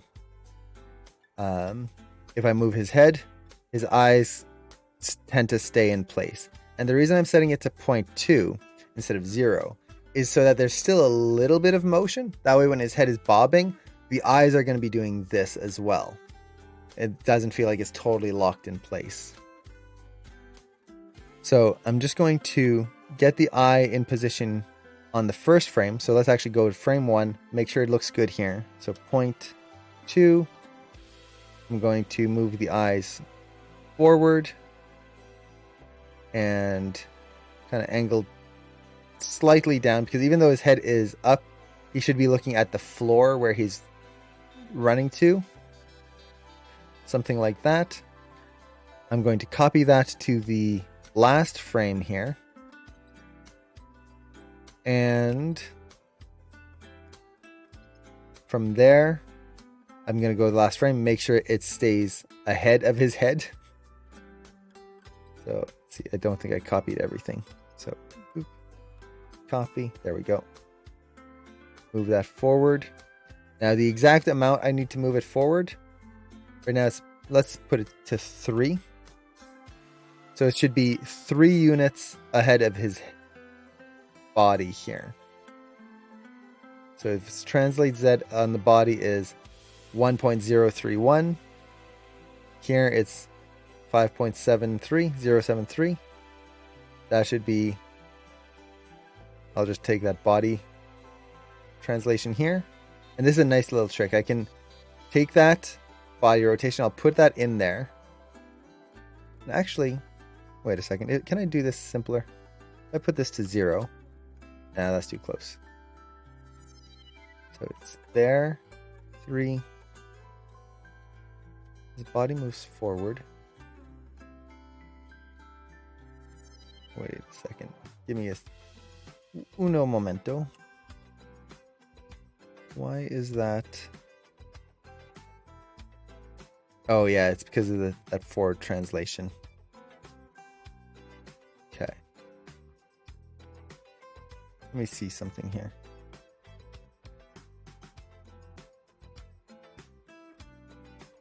I'm just trying to see where his eyes line up so that I can make sure that everything cycles properly. Might have to set follow line to off for this, just for simplicity's sake for the cycle. As much as I would like to keep it forward. Oh. I'm just nitpicking myself, trying to get this perfect when I really don't have to. That's actually, I'm just going to focus on getting it in a nice position. Okay. So, there. Last key here. Double check everything is set correctly. Okay. And then I'm just going to move it forward. And as long as it's fine for now, honestly, it doesn't make a huge difference. So we've got that. Now I'm just going to take all my keys in the middle, delete them. And there we go. I can just set this to linear. So now that just stays ahead of him. And if I notice anything weird happening with the eyes, I can fix it later. All I need is that eye control to stay slightly ahead of him. And then because the follow line is set to 0.2, any motion, you're going to see that it does get affected a little bit. And if I need to refine something super quick, I can do that later. But there we go. That's in place. Okay, so we've got the nod in there. I got distracted on eye stuff. We've got the nod in there. The next thing we need is the other rotations. And honestly, that's pretty simple. I can take the head and essentially just... How do I want to show this? Let's do it this way. I'm going to take the head and one of the body controls here. Right there. And let's focus on the rotate Y first. All I need to do is match my rotate Y of the head to the rotate Y of the body. Now, you can do this manually. So I can take this here and push my curves like this. Like so, match them all together. Or I can take my rotate Y of the body. I'm going to go to frame 1, go to edit, copy, take the rotate Y of the head here. I'm going to delete all the keys except for the first one. take that first key, edit, paste. And the big thing I just want to do is make sure that it pastes at the start of my time range. If I set it to current, as long as I'm on frame 1, that's fine. You could also do clipboard, which is going to copy the time to the exact time, which actually in this case would work well. And then let's just insert it. It shouldn't make too much of a difference here. So actually, insert. No, we'll merge it. So merge basically puts the keys where they are. It doesn't offset anything. I could even hit replace just to get it so that it removes all the existing keys and we just get that. So let's insert, takes your animation, puts it in, moves the existing animation, if there is any, off to the side. Merge just mixes in all the keys. Wherever they land, and it doesn't adjust any current animation. Replace removes any current animation in that same range. So let's actually do that. And we can do the entire curve if we want and hit apply. Oops. There we go. So there we go. We just copied the rotation of the body onto the head. Now, one thing you'll notice is that that first key, it's not pasting in the same place. It's like connecting to that first key and just keeping it in that position. This is because we have connect turned on. That's going to take any existing animation and connect your copied curve to that point. If I turn connect off, it'll now paste it and places it where the actual curve is. So with this, let's minimize that. We should now have head rotation in here. And you can see it from the front view. His head is turning with his body. Great. But it's turning too much with the body. We don't want the head to turn exactly with the body. We just want it to turn a little bit with the body. So with this, I can now just take my curve, scale it down. And now we have that motion there. So we have a little bit of side to side on the head that follows the body. And there we go. Now we can do the same thing with the rotate Z. So I'm going to take this curve, edit, copy, go to my head, translate Z. I always delete any keys I don't want. That way I just have the first key. And since we have all the settings we had before, I can just go to edit, paste. There we go. Now the head should have some tilt in there. And in this case, I feel like that's enough tilt in there. I could maybe scale it down a little bit, but it's pretty good. And there we go. Now from that front view here, that head is not perfectly locked in place. There's definitely some spacing issues right here. Like something is holding that head a little oddly right there. I'm gonna have to track my arcs, especially right here. He's almost going backwards. Let me actually look for that there. Let's take our spine. That would be the rotate Z. And it's right here.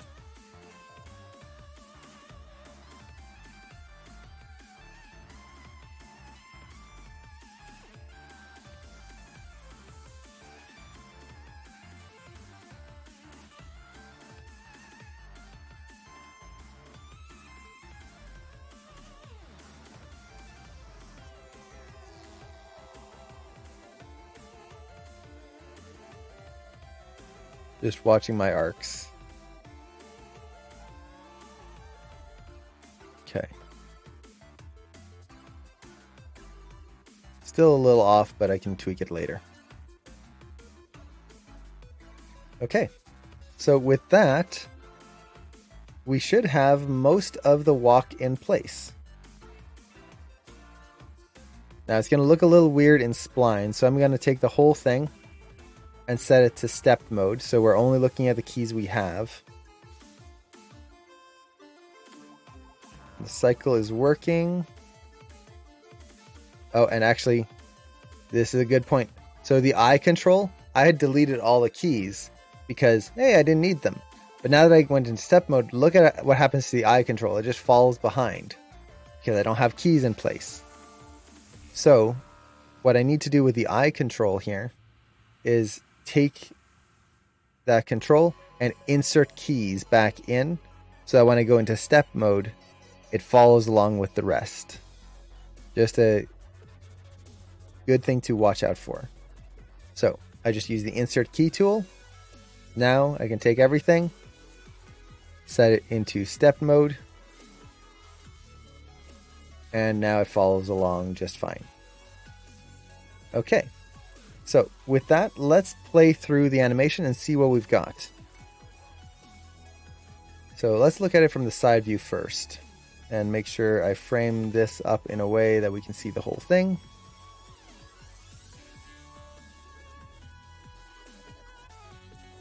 Okay. There we go. Starting to feel better.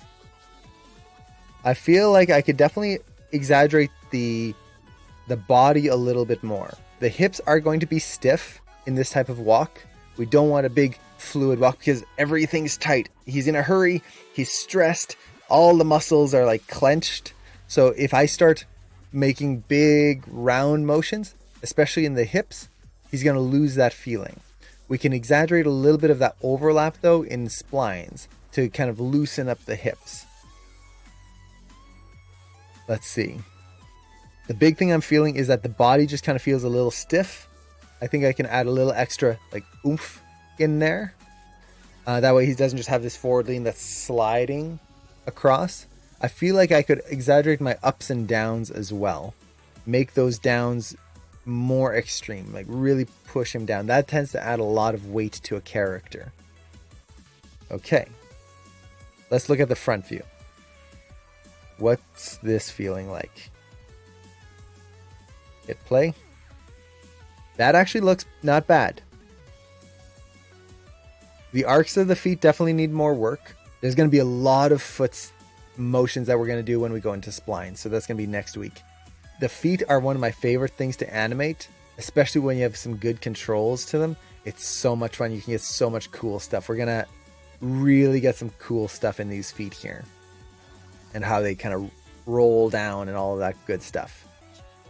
The hips, I definitely feel work much better than the last version. That button is not swinging back and forth, so that's really good. I feel like the chest, if I look at the top button, it kind of feels a little too stepped mode like. We'll see how it feels in splines later, but right now it kind of feels like it goes hold, hold, hold, hold. I might tweak that a little bit. I feel like the head could probably use a little bit more rotation. I should definitely change the expression as well. I also just noticed that the expression is switching. Because I used those that mirror keys, I mirrored the face without realizing it. And you can see his mouth actually switching sides a little bit. One side to the other, one side to the other. So I'm going to have to fix that. That's going to be an easy fix. Just reapply the poses using the pose library or delete the... Since I'm not animating the face, I just need one expression. I can just delete the keys except for one key in there. The arms definitely need some refining in here. But with arms, once I get the overall motion in step mode, I could probably refine them a little bit more in here. I prefer to refine them in splines because then you can really get the arcs in there. I feel like the clavicles could be exaggerated a little bit more. That way we really get that nice weight in those shoulders there. I feel like they're just kind of... They're there, but he's got such big arms. It would be cool to use that and push that element in there. The tie, when I'm looking at the tie, I'm still feeling that like depth feeling. So I want to put a little bit of an arc in there a little bit more. So overall, those would be the main notes that I would give myself at this point. Definitely a lot more work that needs to be done, but not bad. Nothing that's broken, at least.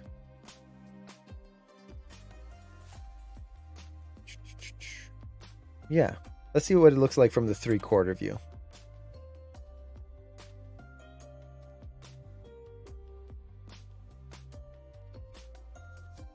Not bad. He feels like he's in a hurry, at least.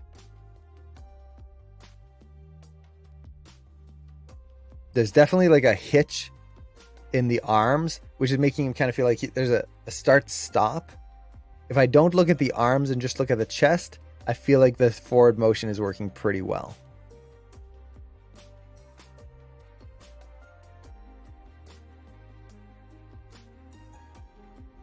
Yeah, not bad. Definitely a lot more work, though, in terms of refining and pushing this to be more believable and also to have more visual interest. That's a term that I always like to try and use and keep in mind when I'm animating anything. Visual interest. How can we make it just look more interesting? If we don't have visual interest, things can move, but if I'm not interested in looking at it, whatever. It's not that fun.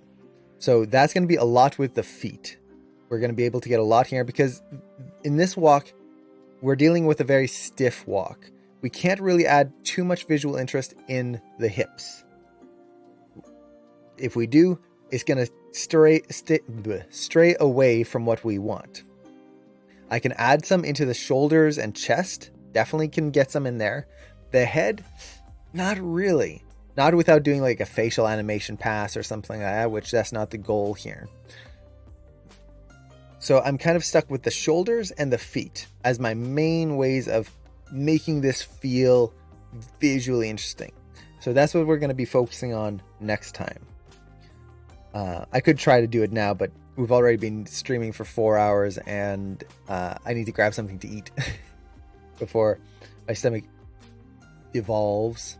Unfortunately, I don't think I'll be able to take a look at people's work, which I'm sorry to say. I would have liked to, but we're already way over.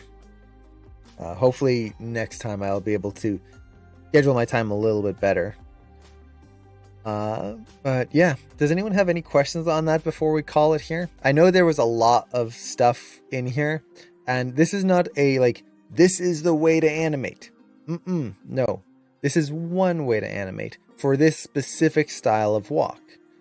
If you're doing a different style of walk, it's going to be a different process. The key is that you are thinking through what you are doing. That's the important thing with any type of animation. Like we saw with that side-to-side problem with the hip. We had to think through why this happens. We had to think through what is causing these issues. And the other thing is, even with years of experience, I've got years of experience under my belt, you notice that a lot of things went wrong. A lot of things didn't go as planned. We had to change things. We got the wrong curves in. I got something backward. I over animated the hips. We got an issue with that IK spine in there.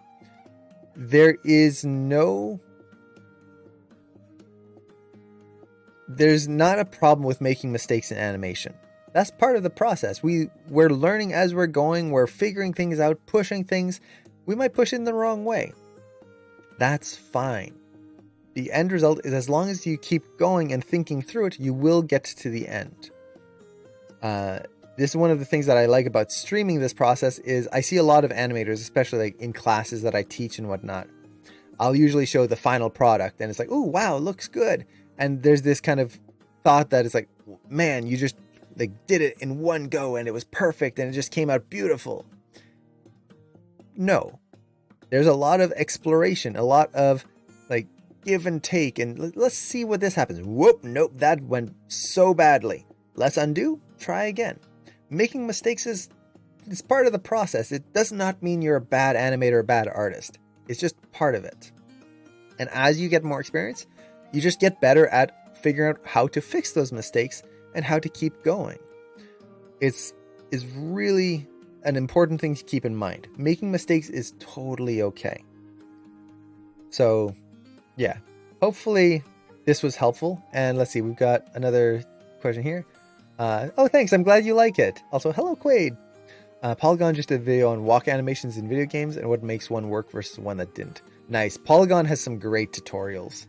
I've been wanting to do some of their modeling and sculpting tutorials for a while, once I have some time. That's the big thing, time. But yeah, if anyone is interested in kind of learning extra stuff, whether it's animation, modeling, whatever, check out Polygon. They've got some really good stuff.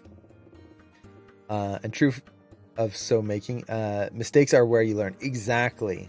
Or true of all making. Yeah. Yeah, mistakes are where you learn. We have to embrace mistakes. It doesn't mean we have to be like happy about them and in the sense of, oh, well, we made a mistake. Well, just leave it as is. All good. No, we want to fix our mistakes, but we want to learn from them too. And once you learn from them, you get better and you get better and you better. So yeah, get my brain back in line here. So next week, we're probably going to finish this walk and then we're probably going to do another walk. Maybe we'll see if we do it after, or maybe we'll take a little break and then do another walk later to show a faster method of animating. Now, to be fair, as I was animating this, like we got the main key poses in here. It took about 4 hours. Now, this is 4 hours with also explaining and talking and all of that stuff. This might seem very fast to some people. It might seem very slow to some people. It really depends on your skill level. But 4 hours for this type of walk right now, that's, I would say, like now after many years of experience, that's actually pretty slow for me. I do want to show a faster way of animating walks where we can animate much, much quicker. With that said, it's usually going to be a little slower on stream than what you would normally animate on your own.